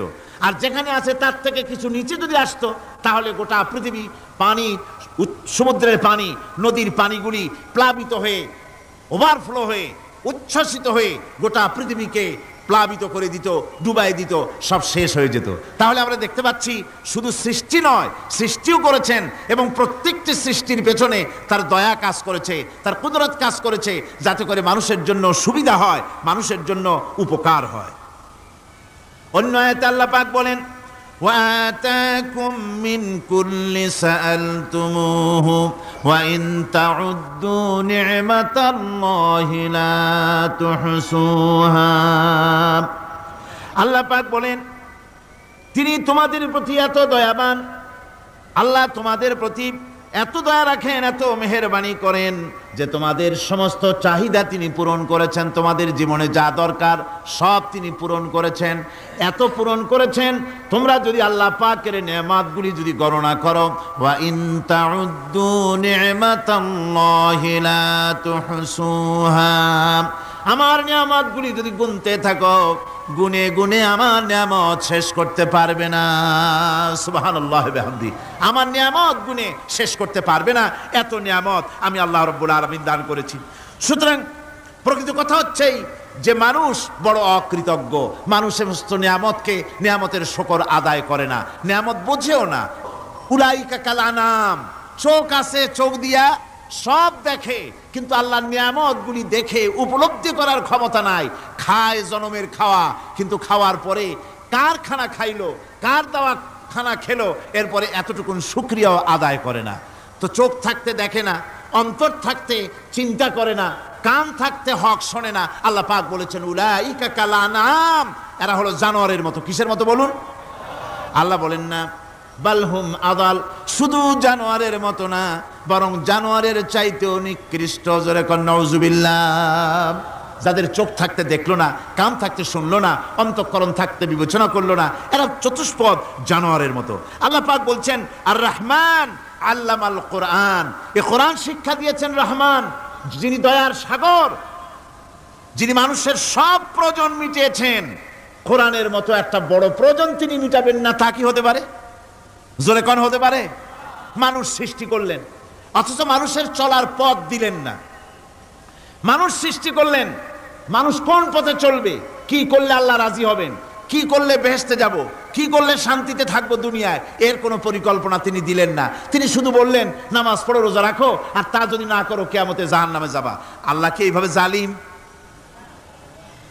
আল্লাহ এরকম জালিম? ওয়ামাল্লাহু বিযাল্লামিন লিল আবিদ। আল্লাহ পাক বলেছেন আমি আমার বান্দার জন্য জালিম নই, আমি বান্দার উপরে জুলম করি না। আল্লাহ পাক রহমান, তিনি আমাদের পথ দেখিয়েছেন। তিনি কি সুন্দর, কত রহমত তার, কত দয়া। রহমান নাম দিয়ে সূরাটি শুরু করেছেন। এ কোরআন শিক্ষা দিয়েছেন তিনি, যিনি দয়াবান। আল্লাহ রাব্বুল আলামিন বলেন আল্লাযী জাআলা লাকুমুল আরদা মাহাদান ওয়া জাআলা লাকুম ফিহা সুবুলান লাআল্লাকুম তাহতাদুন। তিনি আল্লাহ যিনি তোমাদের জন্য এই পৃথিবীটাকে সমতল করেছেন, এই পৃথিবীটাকে সুন্দর করেছেন, সমতল করে দিয়েছেন। আর তোমাদের চলার জন্য তিনি রাস্তা তৈরি করেছেন, সমতল জমিনের উপরে করে দিয়েছেন, পৃথিবীটাকে সমতল করেছেন, মাটিটাকে সুন্দর করেছেন, রহমত করেছেন। তিনি পৃথিবীর মানুষকে বসবাসের জন্য একটা পৃথিবী বানালেন, কিন্তু সেই পৃথিবীতে সেই মাটিটা এমন হলো যেখানে এত শক্ত যা বিল্ডিং করা যায় না, যেখানে মাটি খোসা যায় না, জমিন চাষ করা যায় না। জমিন কি এরকম শক্ত? জোরে বলেন এরকম শক্ত? এরকম শক্ত না। আবার বৃষ্টি পড়লে যে কাদা হয়, ওই রকম যদি জনমের মতো আল্লাহ কাদা বানায় দিতেন যে মানুষ দাঁড়াইতেই পারে না, কাদার মধ্যে ডুবে যায়, এরকম যদি অবস্থা হতো তাহলে এই পৃথিবীর এই জমিনের উপরে মানুষ বাড়ি ঘর বানাইতে পারতো না। ঠিক কিনা কন? আল্লাহ পাক বলছেন আমি একটা ভারসাম্যের মাধ্যমে এই পৃথিবীকে, এই জমিনকে সৃষ্টি করছি, এবং এই জমিন যেন তোমাকে নিয়ে নড়াচড়া করতে না পারে সেজন্য আমি পাহাড় দিয়েছি। পাহাড়গুলিকে কিলকের মতো, পেরেকের মতো খিল মেরে দিয়ে পৃথিবীটার ভারসাম্য রক্ষা করেছি, যাতে করে তোমাকে নিয়ে টালমাটাল হতে না পারে। এই সুন্দর করে পৃথিবীটা বানালাম। তারপরে وَلَقَدْ مَكَّنَّاكُمْ فِي الْأَرْضِ وَجَعَلْنَا لَكُمْ فِيهَا مَعَائِشَ قَلِيلًا مَا تَشْكُرُونَ। আল্লাহ পাক বলেন আবার দেখো, এই জমিনে আমি তোমাদেরকে প্রতিষ্ঠিত করেছি, আর জমিনের উপরে তোমরা যাতে রুজি রোজগার করতে পারো সে ব্যবস্থাও আমি করে দিয়েছি। জমিন সৃষ্টি করেছি, আবার রুজি রোজগার করবে সে ব্যবস্থাও আমি তোমাদের জন্য করে দিয়েছি। এই পৃথিবী তুমি চাষাবাদ করবে, তাতে ফসল হবে, সে ব্যবস্থা করে দিয়েছি। বাড়িঘর বানাবে, সে ব্যবস্থা করে দিয়েছি। তারপরে পৃথিবীর এ মাটির নিচে তোমার জন্য সম্পদ রেখেছি। সমুদ্রের ভিতরে, নদীর ভিতরে, সেখানেও তোমার জন্য সম্পদ রেখেছি। আমি রহমান সব প্রয়োজন মিটিয়েছি। শুধু এর জন্য নয় যে সৃষ্টি করলাম, ইবাদত করলাম আর জাহান্নামে পাঠিয়ে দিলাম, তা তো না। তোমাকে আমি সৃষ্টি করেছি, তোমার প্রয়োজন, যত প্রয়োজন তোমার ছিল জীবনে, সমস্ত প্রয়োজনগুলি আমি মিটিয়েছি। আল্লাহ পাক বলছেন, ওয়া হুয়াল্লাযী সাখখারাল বাহরা লিতাকুনু মিনহু লাহমান তারিয়ান ওয়া তাস্তাখরিজু মিনহু হিলিয়াতান তালবাসুনাহা। আল্লাহ পাক বলেন, এই সমুদ্রকে আমি আল্লাহ তোমার নিয়ন্ত্রণাধীন করে দিয়েছি সমুদ্রকে, আর তার ভিতরে তাজা মাংস, তাজা গোশত তোমার জন্য রেখেছি, খাবার রেখেছি। আবার তুমি পরিধান করতে পারো এমন জিনিসও, ব্যবহারের জিনিস সমুদ্রের মধ্যে রেখে দিয়েছি। তার মানে হলো সমুদ্রের ভেতরে, তার ভিতরে মাছ রয়েছে, টাটকা মাছ আছে, মণিমুক্তা আছে। স্থলভাগে পৃথিবীর মাটির উপরে যত জিনিস আছে, যত নিয়ামত আছে, সমুদ্রের তলদেশে তার কোনো অংশে কম নাই, বরং তার থেকে আরো বেশি আছে। মাটির উপরে যত নিয়ামত আছে, সম্পদ আছে, মাটির তলায় তার থেকে কোনো অংশে কম নাই। অনেক নিয়ামত মাটির তলায় আছে, খনিজ দ্রব্যগুলি মাটির তলায় থাকে। সমুদ্রের তলদেশে অসংখ্য নিয়ামত আল্লাহ রাব্বুল আলামিন রেখেছেন। বলছেন, আমি হচ্ছে রহমান, আমার দয়ায় ভরা, আমি তোমার সমস্ত প্রয়োজন আমি আমার দয়া দিয়ে আমি মিটিয়েছি। আমার ভাইরা, আল্লাহ সুবহানাহু ওয়া তাআলা তিনি হচ্ছেন রহমান, তিনি হচ্ছেন রহমান। জোরে বলেন, তিনি কি? দয়ার সাগর,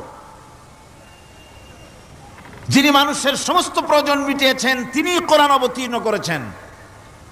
আমি আল্লাহর দয়ার কথা, রহমান শব্দের ব্যাখ্যা আপনাদের সামনে করে সামনে এগোচ্ছি। আল্লাহ পাক বলছেন যে আমি এই পৃথিবী সৃষ্টি করলাম, মাটিতে তোমাদের জন্য চতুষ্পদ জন্তু সৃষ্টি করেছি, বাতাসের উপরে পাখিরা সাঁতার কাটছে, আর পানির ভিতরে মৎস্যরাজি রয়েছে। এ সমস্ত প্রাণীগুলির আত্মরক্ষার জ্ঞান আমি দান করেছি, তারা তোমাদের জন্য উপকার করে। সেই পশুগুলির পশম দিয়ে তোমাদের কাপড় চোপড় তৈরি হয়, তারপরে তার চামড়া তোমরা পরিধান করো। এই পশুগুলিও তোমাদের জন্য আমি এক নিয়ামত হিসেবে দিয়েছি। ওয়াল-আনআমা খালাকাহা লাকুম ফীহা দিফউন ওয়া মানাফিউ ওয়া মিনহা তা'কুলুন। আল্লাহ সুবহানাহু ওয়া তাআলা বলেন, আমি মানুষের জন্য পশু তৈরি করেছি, চতুষ্পদ জন্তু সৃষ্টি করেছি, যার পশম দিয়ে তোমাদের জন্য শীতের পোশাক তৈরি হয়। আপনারা যে এই যে চাদর গায়ে দেন, কম্বল গায়ে দেন, এগুলো কার পশম? পশুর পশম। পশুগুলির, জন্তুগুলির পশম দিয়ে আপনাদের জামা কাপড়গুলি তৈরি হয়। তারপরে এই পশু আপনাদের জন্য বাড়িতে পাহারা লাগায়। আল্লাহ পাক বলছেন, এছাড়া এই পশুগুলি আমি এমন নিয়ামত দান করেছি সমুদ্রের ভিতরে, জমিনের উপরে, মাটির তলায়, আবার আকাশের উপরে, জমিনের উপরে বিচরণশীল জীবগুলিও তোমার জন্য তৈরি করেছি। وَتَحْمِلُ أَثْقَالَكُمْ إِلَى بَلَدٍ لَمْ تَكُونُوا بَالِغِيهِ إِلَّا بِشَقِّ الْأَنفُسِ। আল্লাহ পাক বলেন, এই পশুগুলি তোমাদের আরো অনেক উপকারে আসে। তোমাদের বোঝাগুলি, বড় বড় বোঝাগুলি তারা এক শহর থেকে আর এক শহরে, দূর থেকে দূরান্তরে পিঠে করে তারা বহন করে নিয়ে যায়, যা তোমরা বহন করতে পারতে না। তোমাদের জন্য দারুণ কষ্ট হতো, মুসিবত হতো। এই ধরনের বোঝাগুলি, পশুগুলি তোমাদের জন্য বহন করে নিয়ে যায়। গাধা, ঘোড়া, হাতি, আপনাদের বোঝাগুলিকে, বিরাট বিরাট বোঝা যা টানতে ট্রাক লাগে, মানুষের জন্য কষ্ট হয়, এই বোঝাগুলিও এই পশুর দ্বারা আল্লাহ পাক বহন করায় থাকেন। আল্লাহ পাক বলছেন, ইন্না রাব্বাকুম লারাউফুর রহিম। নিশ্চয়ই তোমাদের রব, তিনি তোমাদের প্রতি অত্যন্ত দয়াশীল, তার দয়া পৃথিবীর চতুর্দিকে ছড়িয়ে আছে। তিনি আমাদেরকে এ কোরআন নাজিল করেছেন, এ কোরআন আমাদেরকে শিক্ষা দিয়েছেন এমন এক রহমান, যার দয়া পৃথিবীর চতুর্দিকে সর্বত্র ছড়িয়ে আছে। আল্লাহর দয়া চতুর্দিকে কি ছড়িয়ে আছে? কোন? আল্লাহর দয়া, আল্লাহর মুহাব্বত, আল্লাহর করুণা সর্বত্র ছড়িয়ে আছে। আল্লাহ পাক বলছেন, পশু সৃষ্টি করলাম, পশুগুলি তোমাকে পাহারা দিল, তার গোশত তোমরা খেলে, তাকে দিয়ে তোমরা মাল বহন করলে, তার পশম দিয়ে জামা কাপড় বানালে।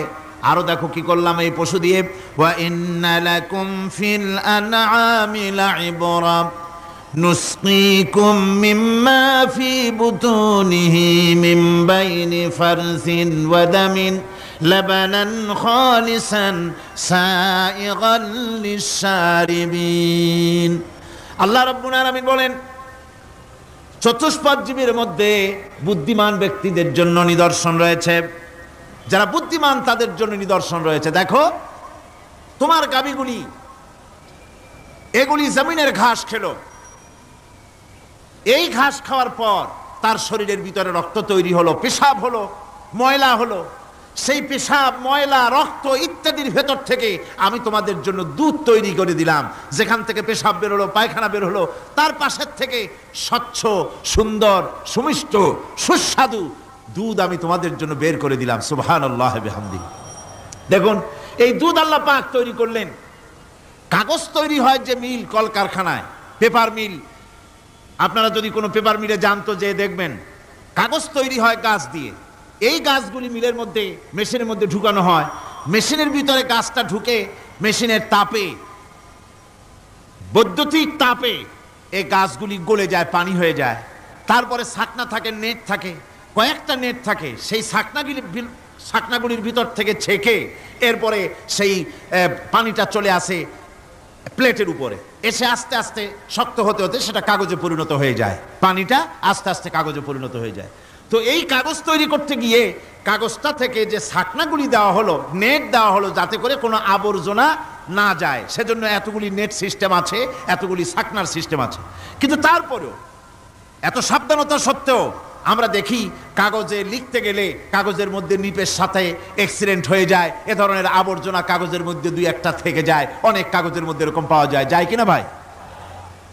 এবার আপনি দেখেন, কাগজ তৈরি করার জন্য মিল কলকারখানার ভিতরে, পেপার মিলে এতগুলো নেটের ব্যবস্থা থাকে, ছাকনার ব্যবস্থা থাকে। তারপরেও আবর্জনা কিছু কাগজের মধ্যে চলে আসে, দুই একটা থেকে যায়। কিন্তু ঘাস খেলো, কুটা খেলো, খড় খেলো, ভুসি খেলো, তুষি খেলো, গাবিতে খেলো, খাওয়ার পরে আল্লাহ রাব্বুল আলামিন এ দিয়ে দুধ বানালেন। এ দিয়ে পায়খানা হলো, পেশাব হলো, রক্ত হলো। দুধ যখন দহন করলেন, দুধ দহন করার সময় একটা ঘাসের কণাও কি তার মধ্যে পেয়েছেন? পাওয়া গেছে? যায় নাই। অথচ দুধ থাকে যে বাটের মধ্যে, ওটা কি বলেন? ওলান বলে নাকি? যে ওলানের ভিতরে দুধ থাকে, ওইটা কাটে দেখেন, জবাহ করে, গরু জবাহ করে ওলানটা কাটে দেখেন, ওর ভিতরে কোনো নেট আছে, কোনো জাল আছে, কোনো ছাকনার ব্যবস্থা আছে? কিচ্ছু নাই। সুবহানাল্লাহ কইতে ইচ্ছে করে না ভাইরা? আল্লাহ রাব্বুল আলামিন বলেন, এইভাবে করে পশুর ভিতরে তোমার জন্য কত, এক পশুতে কত উপকার করলাম। গোশত খাওয়ালাম, চামড়া দিয়া জামা বানায় দিলাম। প্রচন্ড শীত পড়ে যেখানে, কানাডায়, ইউরোপে, আমেরিকায় প্রচন্ড শীত পড়ে কোনো কোনো এলাকায়। দক্ষিণ আমেরিকায় কানাডার একটা এলাকা আছে যেখানে এবার আমি সফর করে এসেছি। 12 মাস বরফ পড়ে সেখানে, বরফ আর বরফ ছাড়া কিছু নাই। সমস্ত রাস্তাঘাট সব বরফ আর বরফ। সেখানে এই প্রচন্ড শীতের ভিতরে মানুষ কিভাবে থাকবে? সুতা দিয়া তৈরি করা কাপড়ে শীত কিছুতেই মানতে পারে না। আমি তো গেছি এমন এক জায়গায়, কানাডা এবং আমেরিকা যেখানে ছিলাম, সেখানে শীত ছিল -11 টেম্পারেচার, -11। এখন বোঝেন যে ঠান্ডাটা কি পরিমাণ। মুখের থেকে থুতু ফেললে আপনি চেহারা ফিরাতে পারবেন না, এর মধ্যে আপনার থুতু বরফ হয়ে যাচ্ছে। এই রকমের প্রচন্ড ঠান্ডায় সব রকমের কাপড় চোপড় যা ছিল এগুলো সব কিনে গায়ে দিয়ে আমি 1-3 হয়ে গেছি ফুলিয়া। তারপরেও আমার মনে হচ্ছে ঠান্ডা আমার হাত দিয়ে স্পর্শ করতেছে। তাহলে বরফের দেশ যেটা, এস্কিমোরা যেখানে বাস করে, সেই মানুষগুলির অবস্থা কি? ওই এস্কিমোরা যেখানে বাস করবে, 12 মাস যেখানে বরফ পড়বে, ওই জায়গার মানুষগুলো কি করে, কি গায়ে দিয়া বাঁচবে? এ পরিকল্পনা, এই চিন্তা দুনিয়ায় কেউ করে নাই, রহমান করেছেন। আল্লাহ রাব্বুল আলামিন পশু তৈরি করেছেন, পশুর গায়ে পশম দিয়েছেন, চামড়া দিয়েছেন। সেই জায়গার মানুষগুলি চামড়া দিয়া জামা তৈরি করে গায়ে লাগায়, শীত ঢোকে না। সুবহানাল্লাহ বিহামদিহি। চামড়া দিয়ে জামা তৈরি হচ্ছে, কাপড় চোপড় তৈরি হচ্ছে। আল্লাহ বলেন এভাবে করে কত কিছু হলো। চামড়া দিয়া জামা বানাইলা, পশম দিয়ে শাল তৈরি করলে, কম্বল তৈরি করলে, গোশতগুলো পাইকারি দরে খাইলে জম্মের খাওয়া, তারপরে হাড্ডিগুলি দিয়ে শার্ট তৈরি করলে। এই পশু তোমাকে পাহারা দিল বাড়িতে, কুত্তায় সারা রাত পাহারা দেয় তোমার বাড়িতে। কুত্তা আবার পুলিশেও চাকরি করে। ইংল্যান্ডে লন্ডনে দেখেছি আপনার, সেখানে কুকুর, ওকে ট্রেনিং দেওয়া হয়, কুকুর পুলিশে চাকরি করে। কোনো পুলিশ আছে হাবিলদার, সাব ইন্সপেক্টর, তবে কুত্তা জানে না যে সাব ইন্সপেক্টর কিনা আসে। বিভিন্ন বিভাগ তাকে দেওয়া হয়েছে এবং তারা এত নির্ভরযোগ্য, শুধুমাত্র চোরের ছবি আর তার ব্যবহৃত জামা কাপড় একটুখানি নাকে শুকায় দেবে কুত্তাকে, পুলিশ আর যাওয়া লাগবে না। এই কুত্তা পুলিশই যথেষ্ট। খুঁজা চোর যদি একবার তার নজরে এসে যায় আর ছাড়াছাড়ি নাই, তাকে হাজির করবে, পুলিশের সামনে এনে হাজির করবে। তো এই কুকুর বাড়িতে পাহারা দিচ্ছে আপনার জন্য, তারপরে পুলিশের দায়িত্ব পালন করতেছে। মানুষ মরে গেলে কোথায় মরেছে সেগুলি সন্ধান করে নিয়ে আসতেছে, মাইন কোথায় পোতা আছে তা খুঁজে নিয়ে আসতেছে। কত উপকার আল্লাহ পাক করছেন। আল্লাহ পাক বলছেন, দেখো বান্দা, তোমার জন্য এই ধরনের অসংখ্য নিয়ামত আমি দান করেছি। আর এই নিয়ামতগুলি কার থেকে আসছে? যত নিয়ামত বান্দা তোমার জন্য তুমি পেয়েছো, সমস্ত নিয়ামত আমি আল্লাহ রব্বুল আলামিনের পক্ষ থেকে এসেছে। সব নিয়ামত কে দিয়েছেন? জোরে বলেন, কে দিলেন? আল্লাহ পাক দিলেন। আল্লাহ পাক বলেন, এইভাবে করে আমি আমার নিয়ামত দিয়ে, রহমত দিয়ে তোমাকে আমি সৃষ্টি করেছি, তোমাকে লালন পালন করতেছি। একটি মানুষ যতই সংকীর্ণ এবং অসভ্য জীবন যাপন করুক না কেন, সে পৃথিবীতে যেখানে বসবাস করে সেখানে বসে সে অন্তত তার চতুর্দিকে কত নিয়ামত সে লাভ করতেছে তা সে চিন্তা না করে পারে না। সে যদি চিন্তা করে তাহলে অবশ্যই এগুলি তার জ্ঞানের মধ্যে আসবে। একজন কৃষক, সে নির্জন একটা কুটিরে বাস করে। সে আল্লাহর সৃষ্টি নৈপুণ্যতা বুঝুক আর না বুঝুক, আকাশ কেন সৃষ্টি হলো, জমিন কেন সৃষ্টি হলো, এই কথা যদি জিজ্ঞাসা করা হয় কৃষককে, সে তো ভালো করে তা বুঝবে না। কিন্তু অন্তত এতটুকুন কথা একটা মূর্খ, একজন চাষি যে প্রত্যন্ত একটা অঞ্চলে বাস করে, একটা নিবিড় পল্লীতে বাস করে, অজ পাড়াগায় বাস করে, কোনো শিক্ষার আলো পৌঁছায় নাই, স্কুল নাই, কলেজ নাই, বিদ্যুৎ নাই, হসপিটাল নাই, রাস্তা নাই, টেলিফোনের ব্যবস্থা নাই, এমন একটা জায়গায় একটা নিরেট, একটা মূর্খ, একটা চাষি একটা ঘরের মধ্যে বাস করে। সে পৃথিবীর আল্লাহর সৃষ্টি নৈপুণ্যতা আর কিছু বুঝুক আর না বুঝুক, এতটুকুন কথা তো সে বোঝে যে আমি যদি অসুস্থ হই তাহলে এই গাছপালার পাতা শিকড় বেটে খেলে আমি রোগমুক্ত হয়ে যাই। আমি প্রচণ্ড রৌদ্রে যখন পুড়ি গাছের তলায়, আমি ছায়া নিলে পরে আমি তখন আরাম পাই, ঠান্ডা পাই। এই গাছগুলি তার তরুণ বয়সে আমাকে ফল দেয়, গাছ যখন বড় হয় তখন সে আমাকে ছায়া দেয়। এই গাছের তক্তাগুলি দিয়ে, গাছ দিয়ে কাঠ হয়, তা দিয়ে তক্তা হয়, তা দিয়ে খুঁটি হয়, তা দিয়ে আড়া হয়, তা দিয়ে নৌকা হয় ইত্যাদি সে বুঝতে পারে। তাছাড়া এই গাছ যখন বুড়ো হয়ে গেল, শুকিয়ে গেল, তখন এই গাছ দিয়ে আগুন জ্বালায়া আমি রান্না বান্না করি। গাছ এত আমার উপকার করছে, তার দ্বারা উত্তাপ পাই, আলো পাই, এত কিছু পাই। একটা মূর্খ লোকও চিন্তা করলে এতগুলি জিনিস সে অনুভব করতে পারে এবং এরপরে তার চিন্তা চলে যায় যে এই সমস্ত নিয়ামত এমনি এমনি হয় নাই, নিঃসন্দেহে একজন এগুলি সৃষ্টি করেছেন, তার নাম আল্লাহ। তার নাম কি? তার নাম রহমান। যারা বলেন তার নাম কি? রহমান। তিনি সৃষ্টি করেছেন, তিনি এগুলি দান করেছেন। এই বৃক্ষরাজি আল্লাহ পাক বলছেন, নিল্লাযী জাআলা লাকুম মিনাশ শাজারিল আখদারি নারান ফাইযা আনতুম মিনহু তুকিদুন। আল্লাহ রাব্বুল আলামিন বলেন, সেই দয়াময় আল্লাহ রাব্বুল আলামিন গাছ সৃষ্টি করেছেন আর এই গাছগুলি সৃষ্টি করে দিয়েছেন তোমাদের কাজের জন্য, যা দিয়ে তোমরা আগুন জ্বালাও, চুলা জ্বালাও, রান্না বান্নার কাজ করো। ওয়া রাহমাতি ওয়াসিআত কুল্লা শাই। আমার রহমত ঘিরে আছে আমার গোটা পৃথিবীকে, সর্বত্র আমার রহমত আর রহমত। এই কোরআন শরীফ শিক্ষা দিয়েছেন তিনি আর রহমান আল্লামাল কোরআন। এই কোরআন শিক্ষা দিয়েছেন সেই মহান আল্লাহ রাব্বুল আলামিন, যিনি হচ্ছেন রহমান, যার দয়া দিয়ে গোটা পৃথিবী পরিব্যাপ্ত হয়ে আছে। এক মুহূর্তের জন্য চিন্তা করুন, এক মুহূর্তের জন্য চিন্তা করুন, আল্লাহ পাকের দয়া যদি না থাকতো তাহলে কি অবস্থা হতো? এই পৃথিবী আছে কিন্তু কোনো সৌন্দর্য নাই, আকাশ আছে কিন্তু কোনো তারকা নাই, তারকা আছে কিন্তু তাতে কোনো আলো নাই, গাছ আছে কিন্তু তাতে কোনো সবুজ শ্যামলিমা নাই, আওয়াজ আছে কিন্তু তাতে কোনো সুর নাই, মানুষ মানুষ আছে কিন্তু তার দেহের মধ্যে কোনো ঐক্য নাই, এই জাতীয় একটা পৃথিবীর চিন্তা মানুষ করতে পারে না, এটা একটা কবরস্থানের মতো অবস্থা হয়ে যাবে। আল্লাহ পাক বলছেন দেখো আকাশ বানাইছি, আবার সেই আকাশ দেখতে যেন সুন্দর হয় সেজন্য তারকা প্রদীপ দিয়ে আকাশকে সাজাইছি। যেরকম সুবহানাল্লাহ। আল্লাহ রাব্বুল আলামিন বলেন ওয়ালাকাদ যায়্যানাস সামাআদ দুনিয়া বিমাসাবিহ। আল্লাহ পাক বলেন এই দুনিয়ার আকাশ খানিকে তারকা প্রদীপ দিয়া সাজায় রেখেছি মনের মতন, দেখো তুমি তাকাইয়া কি সুন্দর করে নয়ন অবিরাম দৃশ্য আকাশ বানালাম, চতুর্দিকে তারকা রাত্রে ফুটে উঠল, যা দেখলে মানুষের নজর, মানুষের সুন্দর, তার চক্ষু শীতল হয়ে যায়। জোরে বলেন সুবহানাল্লাহ। সুন্দর করে এই আকাশটাকে আমি সাজিয়েছি। তারপরে আল্লাযী খালাকা সাবআ সামাওয়াতিন তিবাকা মা তারা মিন খালকির রহমানি মিন তাফাবুত। স্রষ্টা তিনি সপ্ত আকাশ রচিলেন থরে থরে, কোনো ত্রুটি হেরিবে না তার পূর্ণ সৃজন পরে।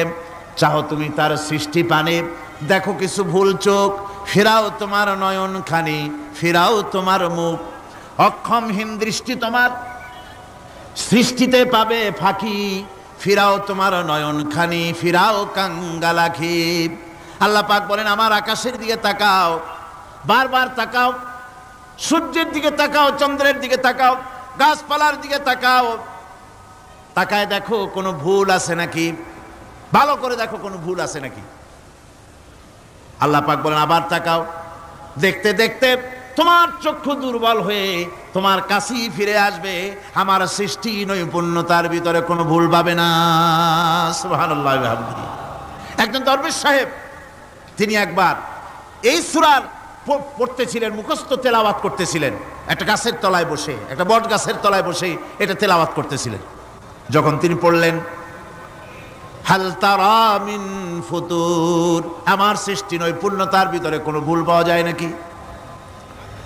দরবেশ সাহেব চিত হয়ে শুয়ে শুয়ে তেলাওয়াত করতেছেন আর বলছেন আল্লাহ রাব্বুল আলামিন তোমার সৃষ্টি নৈপুণ্যতার ভিতরে কোনো ভুল ধরার ক্ষমতা তো কোনো মানুষের নাই। তবে একটা জিনিস আমার নজরে পড়ল, এই যে বিরাট বট গাছটা, পৃথিবীতে যত গাছ আছে যেমন গাছ তেমন ফল, তাল গাছটা যেমন ফলও তেমন, নারকেল গাছটা যেমন ফলটাও তেমন, কিন্তু এত বড় বিশাল বট গাছ ফল হতেছে ছোট্ট ছোট্ট ট্যাবলেটের মতো। গাছটা যেমন ফলটা তেমন হয় নাই।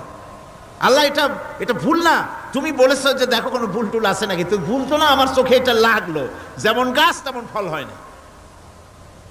দরবেশ সাহেব চিত হয়ে শুয়ে শুয়ে তেলাওয়াত করছেন, মনের মধ্যে এই চিন্তা আসলো গাছটা যেমন তেমন ফলটা হলো না।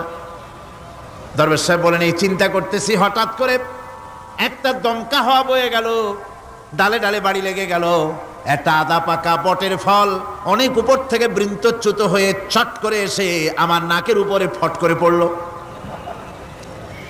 নাকের উপরে এমন ভাবে পড়ছে নাকটা জ্বলে উঠছে। আমি সেজদায় পড়ে গেলাম। দরবেশ সাহেব বলেন আমি সেজদায় পড়ে গেলাম, চোখের পানি ফেলে আল্লাহর দরবারে মাপ চাইলাম, বললাম রব্বুল আলামিন তোমার কোনো জিনিসের ভিতরে কোনো খুঁত নাই, নিখুঁত জিনিস তুমি বানাইছো, কোনো ভুল নাই। আমি চিন্তা করেছিলাম নারকেল গাছ যেমন তার ফলও তেমন, তাল গাছ যেমন তার ফলও তেমন, বট গাছটা যেমন তেমন ফল।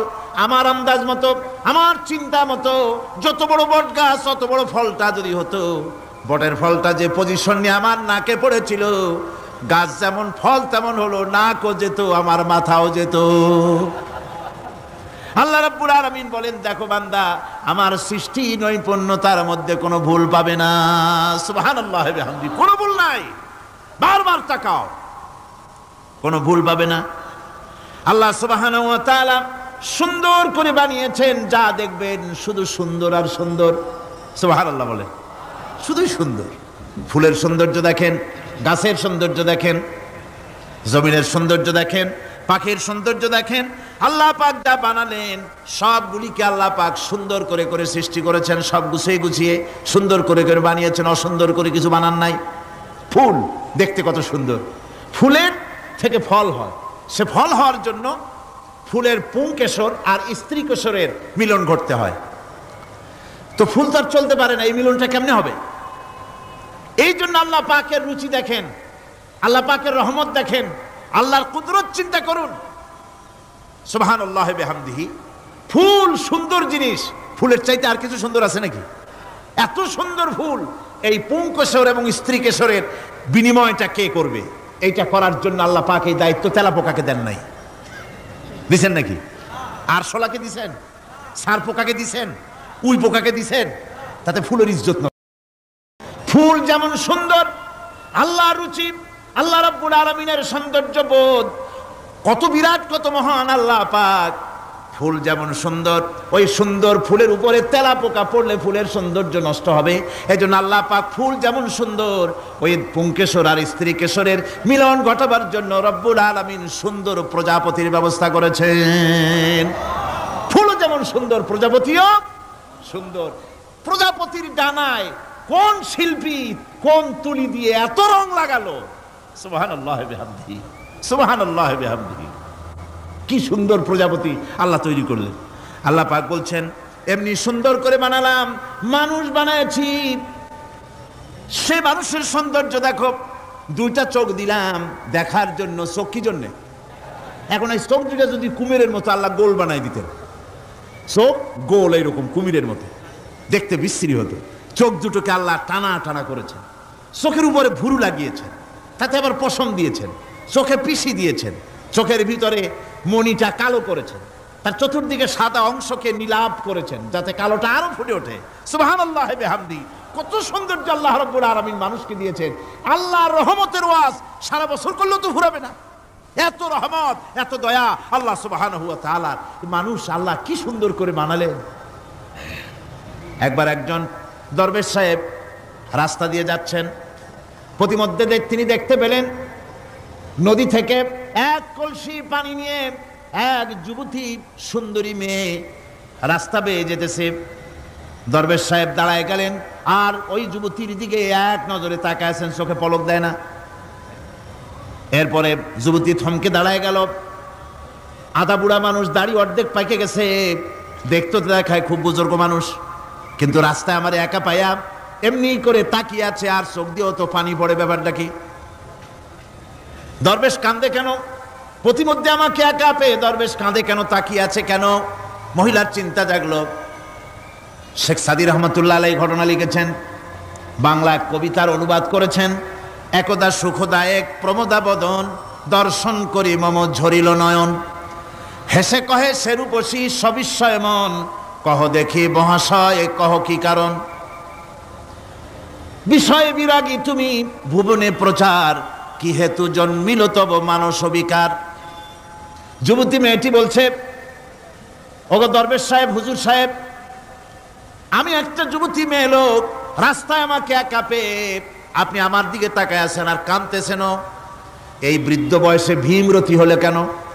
আমাকে দেখে কাঁদেন কেন আর এক নজরে কেন তাকায়ছেন? কারণটা কি? কি কুমতলব আছে? দরবেশ সাহেব বলছেন, হেসে কহিলাম বালে করহ শ্রবণ, নেত্র ঝরে তবু হেতু ভেব না এমন। হে রূপসী মেয়ে, তোমার জন্য আমি কান্দি, একথা একবারও চিন্তা করো না। যে শিল্পী রচিল এই সুধাংশু বদন, তাহার তরে ঝরে নেত্র নয়নে জীবন। তোমার প্রেম পাওয়ার জন্যে তোমাকে দেখে লোবাতুর এবং কামুক হয়ে তোমার দিকে তাকায় কান্দি, একবারও ভেব না। আল্লাহর কসম, আমি কাঁদতেছি তোমার এত সুন্দর স্বাস্থ্য আর চেহারা যে আল্লাহ রাব্বুল আলামিন বানায় দিলেন। না জানি সেই আল্লাহ কত সুন্দর, যার সৃষ্টি এত সুন্দর, সে আল্লাহ রাব্বুল আলামিন না জানি কত সুন্দর। আল্লাহ পাক সেই সুন্দর আল্লাহ রাব্বুল আলামিনকে দেখার তৌফিক যেন আমরা পাই। জোরে কোন আমিন, আরো জোরে বলেন আমিন। আল্লাহ পাক বলছেন, আমি সুন্দর করে সব তৈরি করে দিয়েছি। বুঝবে তারা যারা চিন্তাশীল, যারা গবেষণা করে। ইন্না ফি খালকিস সামাওয়াতি ওয়াল আরদি ওয়া ইখতিলাফিল লাইলি ওয়ান নাহার লাআয়াতিন লিউলিল আলবাব। নিশ্চয়ই যারা নাকি জ্ঞানবান, তারা রাত এবং দিনের পরিবর্তন, আকাশ এবং আকাশ এবং জমিনের সৃষ্টি ইত্যাদির ব্যাপারে, এই সৃষ্টি নৈপুণ্যতার ব্যাপারে তারা চিন্তা করে, গবেষণা করে। রাত এবং দিনের পার্থক্য মানুষের জীবনকে জীবন পদ্ধতিকে দুই ভাগে বিভক্ত করেছে, রাত এবং দিন। দেখেন আল্লাহর রহমত এবং কুদরত সব জায়গায় রাত এবং দিন মানুষের জীবন চলার পথকে, জীবন পদ্ধতিকে কয় ভাগে ভাগ করেছে? দুই ভাগ। আল্লাহ পাক বলেন ওয়াজআলনাল লাইলা লিবাসান ওয়াজআলনান নাহারা মাআশা, আমি রাতকে করেছি শান্তির বাহন, রাতকে করেছি আচ্ছাদন, শান্তির বাহন, আর দিনকে করেছি রোজগার করার জন্য। দিনের বেলায় রোজগার করবে, কামাই রুজি করবে, কল কারখানায় যাবে, খেতে খামারে যাবে, অফিস আদালতে যাবে, কাজ কাম করবে। এ কাজ করে করে শরীরের ভিতরে ক্লান্তি আসে, অবসাদ এসে যায়। আল্লাহ রাব্বুল আলামিন বলেন আমি আবার রাত বানালাম। ওই রাতের বেলায় মানুষ যখন ঘুমায় যায়, এই ঘুম তার সমস্ত অবসাদ আর ক্লান্তি দূর করে দিয়ে সকাল বেলায় আবার তাজা মানুষ করে সমস্ত একেবারে পরিপূর্ণ কর্মক্ষম একজন মানুষে তাকে পরিণত করে দেয়। রাতটাকে আচ্ছাদন করে দিয়েছি, দিনের কোলাহল মুক্ত রাত। সূর্যের আলোর ঝলকানি, তীব্র আলো নাই, চিৎকার নাই, আওয়াজ নাই। রাতের একটি অন্ধকার চাদর পরিয়ে দিলাম এই পৃথিবীর উপরে, রাতের একটি অন্ধকার চাদর পৃথিবীর উপরে পরিয়ে দিলাম। কোলাহল মুক্ত পৃথিবী এখন, সূর্যের তীব্র আলো আর নাই। এখন আরামে তুমি ঘুমিয়ে যাও, ঘুমাও, আবার সকালবেলা উঠে তুমি কাজ করবে।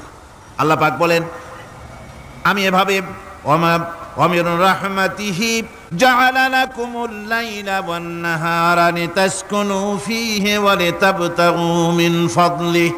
আল্লাহর রহমতের ভিতরে এটাও রহমত, আল্লাহর করুণা, আল্লাহর দয়া যে তিনি দিনকে করেছেন রুজি কামার জন্য, রাতকে করেছেন তিনি তোমাদের জন্য ঘুমাবার জন্য, বিশ্রামের জন্য। এই ব্যবস্থা আল্লাহ রাব্বুল আলামিন করেছেন, যিনি তোমাদেরকে দুপুর বেলায় বিকেল বেলায়ও তোমাদেরকে অবসাদ গ্রহণের জন্য, আরামের জন্য দুপুর এবং বিকাল, সকাল ইত্যাদি তৈরি করেছেন।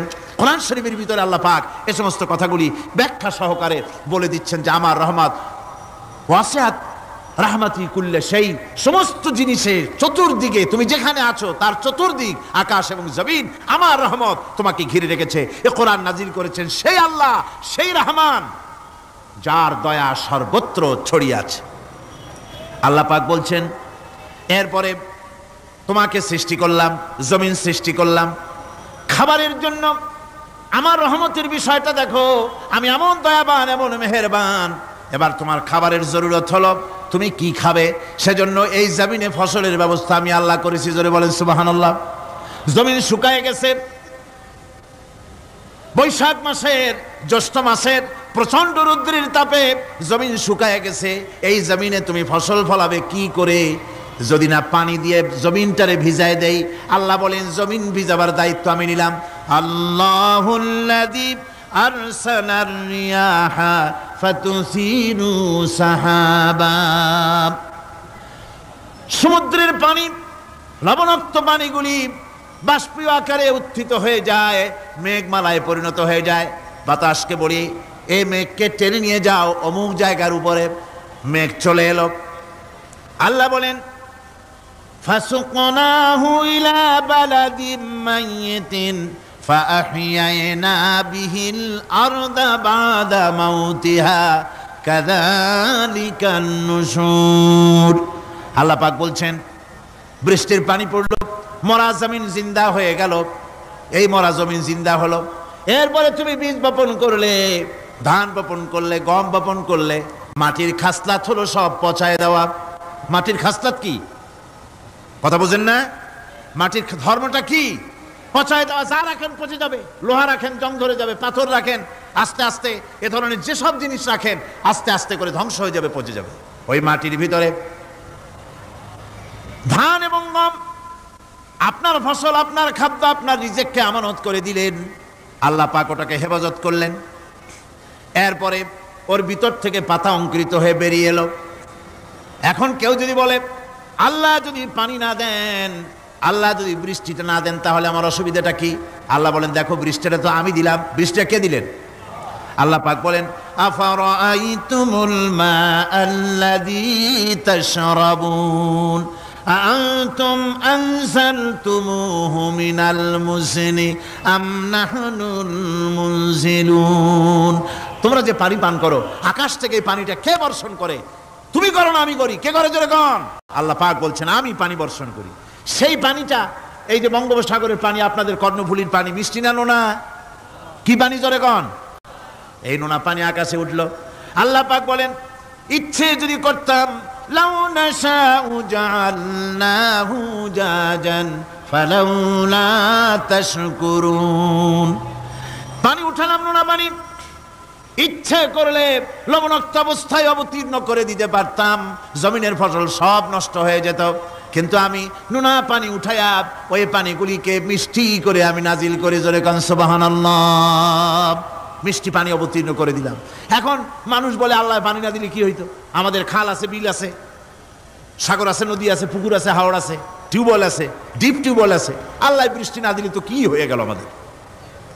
আল্লাহ পাক জবাব দিয়েছেন কুল আরাআইতুম ইন আসবাহা মাউকুম গাওরান ফামান ইয়াতিকুম বিমাইন মাইন। বলো দেখি সবে শুকাইয়া যদি যায় এই জমিনের পানি, তাহলে হেথায় তটডির ধারা কে দিবে সবারে আনি? টিউবওয়েলের পানি, পাতালের পানি, দরিয়ার পানি, সাগরের পানি, হাওড়ের পানি, বিলের পানি সব যদি আমি আল্লাহ শুকায় দেই, আমি আল্লাহ ছাড়া এমন কোন শক্তি আছে যে মরা গাঙ্গে নতুন করে পানির জোয়ার এনে দিতে পারে? আছে কেউ? কেউ নাই। আল্লাহ পাক বলেন দেখুন আমার রহমত, এভাবে করে আমি পানি দিলাম, বৃষ্টি দিলাম, এবার গাছ উঠলো, বীজ বপন করছিলাম, গাছ উঠলো। আনতুম আনশাতুম শাজারাতাহা আম নাহনুল মুনশিউন। মাটি থেকে এই গাছকে কে উদ্গত করে দিল?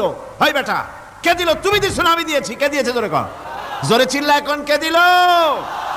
আল্লাহ পাক বলেন গাছ উদ্গত করে দিলাম, গাছ এবার বড় হলো।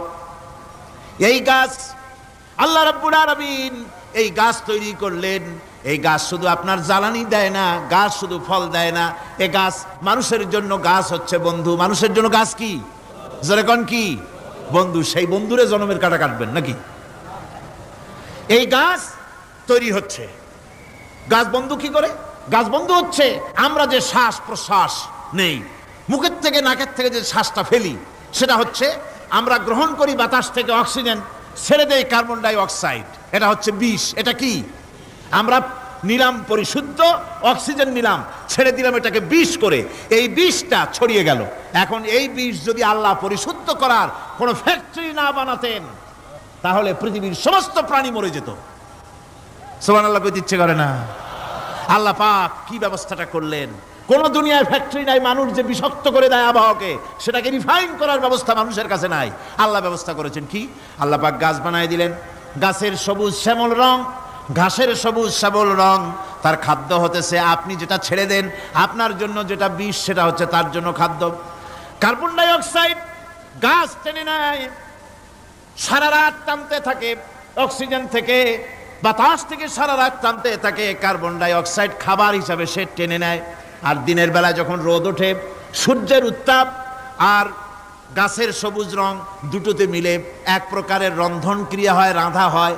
সেই রান্নার মাধ্যমে গাছের ভিতর থেকে গাছ আবার অক্সিজেন মানুষের জন্য, প্রাণীর জন্য ছেড়ে দেয়। সুবহানাল্লাহ। তো গাছ আপনার জন্য বন্ধু। একদিকে গাছ আপনার এই কাজ করলো, ফার্নিচার বানাইলো, ছায়া দিল, ফল দিল। আল্লাহ পাক বলেন এই গাছগুলি কে তৈরি করলো? মিয়া তুমি করছো না আমি করছি? আমি আমার রহমত দিয়ে তোমার গাছ বানাই দিলাম। এরপরে ফসল দিলাম, ফসল হলো, তোমার তরি তরকারি হলো, সব কিছু তোমার হয়ে গেল।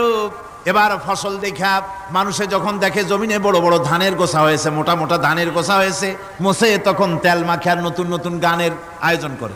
এবার ফসল বেশি হয়েছে, গান, থিয়েটার, বাজনা, গুনাগার বিবি, কত রকমের গানের ব্যবস্থা করে ফেলে।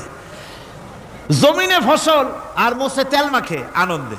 আল্লাহ রাব্বুল আলামিন বলেন লাউ নাশাউ লাজআলনাহু হুতামান ফাযান্তুম তাফাক্কাহুন। আমি যদি ইচ্ছে করি তোমার জমিনের সমস্ত ফসলটাকে আমি সম্পূর্ণ কুটায় পরিণত করে দিতে পারি, তুষে পরিণত করে দিতে পারি। পারেন না? ধানের ভিতরে আল্লাহ যদি চাউল না দেন তাহলে সব তুষ হয়ে যাবে না? তখন কি করবেন আপনারা? কি করবেন? কোন বাংলাদেশ তখন হরতালের দেশ। যখন আপনি দেখলেন যে জমিনে ধান এবার সব তুষ হইছে, তখন আল্লাহর বিরুদ্ধে হরতাল করেন, লাভ হবে কিছু? লাভ হবে? আল্লাহর বিরুদ্ধে আপনারা অনশন ধর্মঘট করেন, লাভ হবে কিছু? কোনো লাভ হবে না। আল্লাহ রাব্বুল আলামিন বলেন কোনো লাভ হবে না, বরং তোমরা তখন বলবে ইন্না লামুগরামুন বাল নাহনু মাহরুমুন। কপালে তখন আঘাত করবে, পরাঘাত করতে থাকবে আর বলবে যে আরে কপাল পোড়া হয়ে গেলাম, হতভাগ্য হয়ে গেলাম, বঞ্চিত হয়ে গেলাম, আল্লাহর রহমত থেকে সর্বনাশ হয়ে গেল। তখন কপালে আঘাত করা ছাড়া আর কিছুই করতে পারবে না। আল্লাহর বিরুদ্ধে মিছিল চলে না, সমাবেশ চলে না, বিক্ষোভ চলে না, হরতাল চলে না। মহান আল্লাহ রাব্বুল আলামিন বলছেন দেখো এইভাবে করে তোমার ফসলের ব্যবস্থা আমি আল্লাহ করেছি। আমি রহমান, আমি আল্লাহ পাক কি এমন রহমান। আজ জমিনের ফসল বৃদ্ধির জন্য ইউরিয়া, সুপার সালফেট, সালফার সারের ব্যবস্থা হয়েছে, নানান জাতের সারের ব্যবস্থা হয়েছে। যখন এই সার মানুষ তৈরি করতে শেখে নাই, আবহমান কাল থেকে এই জমিনের জন্য সারের ব্যবস্থা কে করেছেন? জোরে কোন? আল্লাহ পাক বলেন আমিন আয়াতিহি আইয়ুরিকুমুল বারকা খাউফান ওয়া তামাম। আমার অসংখ্য নিদর্শনাবলীর মধ্যে এটাও একটি নিদর্শন যে আকাশে বিদ্যুৎ চমকে মেঘের গর্জন হয়। এই যে বিদ্যুৎ চমকে গর্জন হয়, এর মধ্যে রয়েছে মানুষের জন্য ভীতি এবং আশা। তারা ভয় পায়, আর এর মধ্যে আশাও রয়েছে। আশাটা কি? আশা হচ্ছে এই যে বিদ্যুৎ যে বছর যত বেশি চমকায় মেঘে, সে বছর জমিনে ফসল তত বেশি বাড়ে। কৃষিবিদরা বলেছেন বিদ্যুৎ যত বেশি চমকায় জমিনের ফসল তত বেশি বাড়ে। সুবহানাল্লাহি ওয়া বিহামদিহি। এর একটা সিস্টেম আছে, সেই সিস্টেম অনুযায়ী আল্লাহ জমিনে ফসল বাড়ায় দিলেন। আল্লাহ ফসল দিলেন, এবার আপনার আল্লাহ পাক বলছেন দেখো ফসল দিলাম, ধান হলো, চাউল হলো, মাছ হলো, গোশ হলো, সব হয়ে গেছে, এখন তুমি খাবে। রান্না বান্না হয়ে গেল, রহমত আমার দেখো, আমার রহমতটা দেখো। এ কোরআন শিখাইছেন সেই আল্লাহ রাব্বুল আলামিন যার নাম রহমান। জোরে বলেন তার নাম কি? রহমান। চাউল হয়ে গেছে, চাউল তো শুধু ভর্তা বানায় খাওয়া যাবে না, ভাত হয়েছে, আটা দিয়া রুটি তৈরি হয়েছে, কি দিয়া খাবেন? আল্লাহ রাব্বুল আলামিন আপনার পুকুরের ভিতরে মাছ দিয়া দিলেন, জন্তু জানোয়ার দিলেন, চার পায়া জানোয়ারের গোশত হালাল করে দিলেন, পাখির মাংস আল্লাহ রাব্বুল আলামিন হালাল করে দিলেন। এখন মাছ হলো, গোশ হলো, মাছ আর গোশ সিদ্ধ করে খাওয়া যাবে? জোরে বলেন যাবে? যাবে না। তার গন্ধ নষ্ট করতে হবে আর সুঘ্রাণ সৃষ্টি করতে হবে। এই গন্ধ নষ্ট করে সুঘ্রাণ সৃষ্টি করার জন্য লবঙ্গ তৈরি করলেন কে? কথা কন না কেন? এলাচি কার? দারচিনি কার? লবণ কার? মরিচ কার? হলুদ কার? পিঁয়াজ কার? সুবহানাল্লাহি ওয়া বিহামদিহি। এত নিয়ামত আল্লাহ রাব্বুল আলামিন বলেন ওয়া ইন তাউদ্দু নি'মাতাল্লাহি লা তুহসুহা। আমার নিয়ামত গণনা করে করে আমার নিয়ামত গুণে শেষ করতে পারবে না, এত নিয়ামত আমি দান করেছি।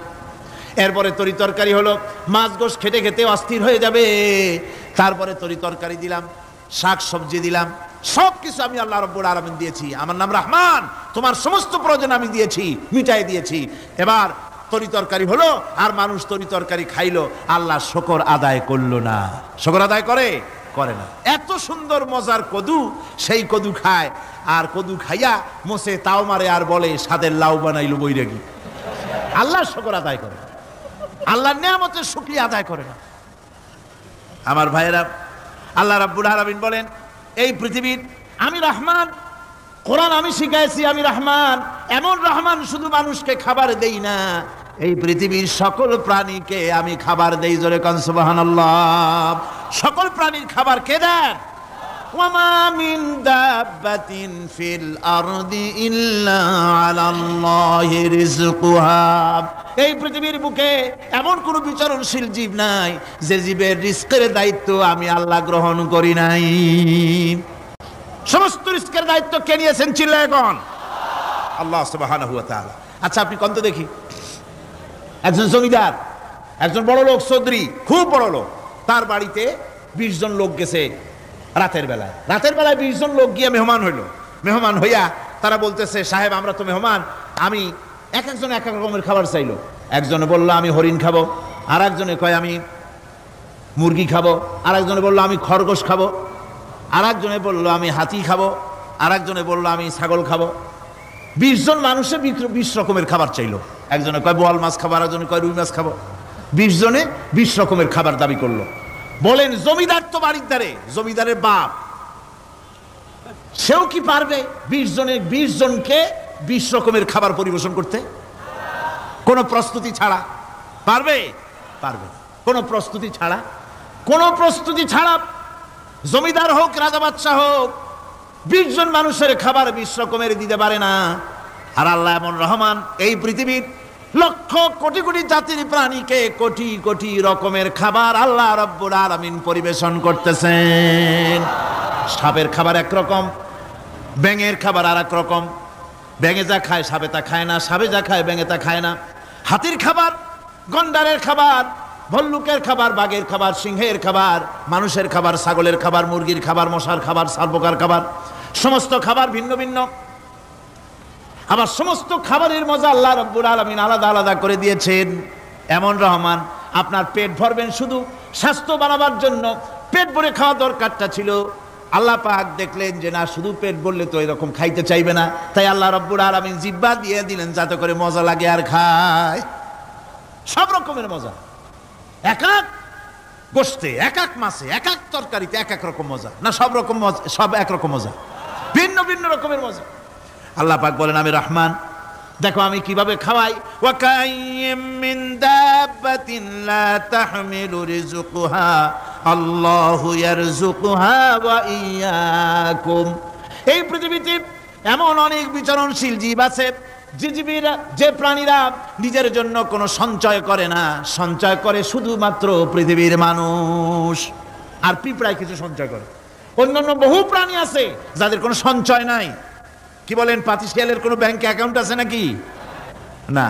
শীতের মৌসুমে পাতিশিয়াল আইসা ব্যাংকের ম্যানেজারকে বলে না যে কয়েকটা মুরগি আনছি, আমার নামে একটা অ্যাকাউন্ট ওপেন করেন, বৃষ্টির সময় আমি যেন ওগুলো উঠাইয়া পাইকারি দরে খাইতে পারি। ওর কোনো খাবার নাই, সঞ্চয় নাই।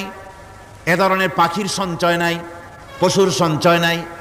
মহান আল্লাহ রাব্বুল আলামিন তিনি বলছেন, সকালবেলায় পাখি তার বাসা দিয়া ক্ষুধার্ত পেট নিয়ে পাখিগুলি উড়ে চলে যায়। সাপ তার গর্ত থেকে বের হয় খালি পেটে, পাতি শৃগল খালি পেট নিয়ে গর্ত থেকে বেরিয়ে যায়।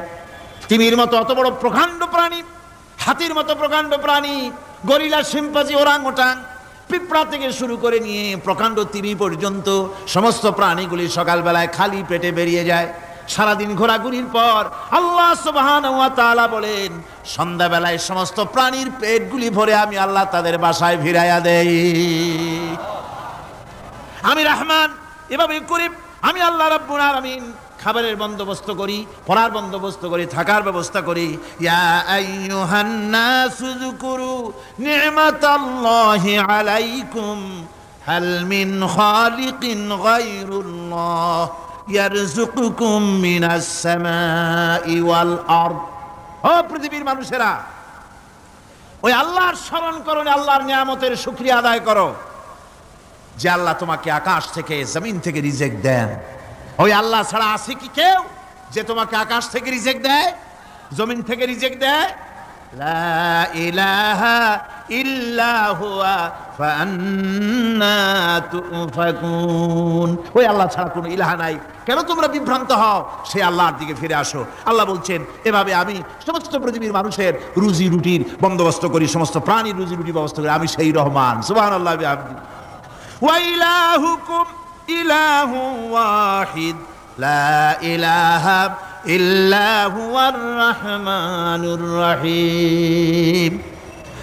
এই হচ্ছেন তোমাদের আল্লাহ। সুবহানাল্লাহ। আল্লাহ বলছেন, ওয়া ইলাহুকুম ইলাহু ওয়াহিদ, তিনি হচ্ছেন এক আল্লাহ, এক ইলাহ, যিনি ছাড়া কোনো ইলাহা নাই। তিনি হচ্ছেন রহমান।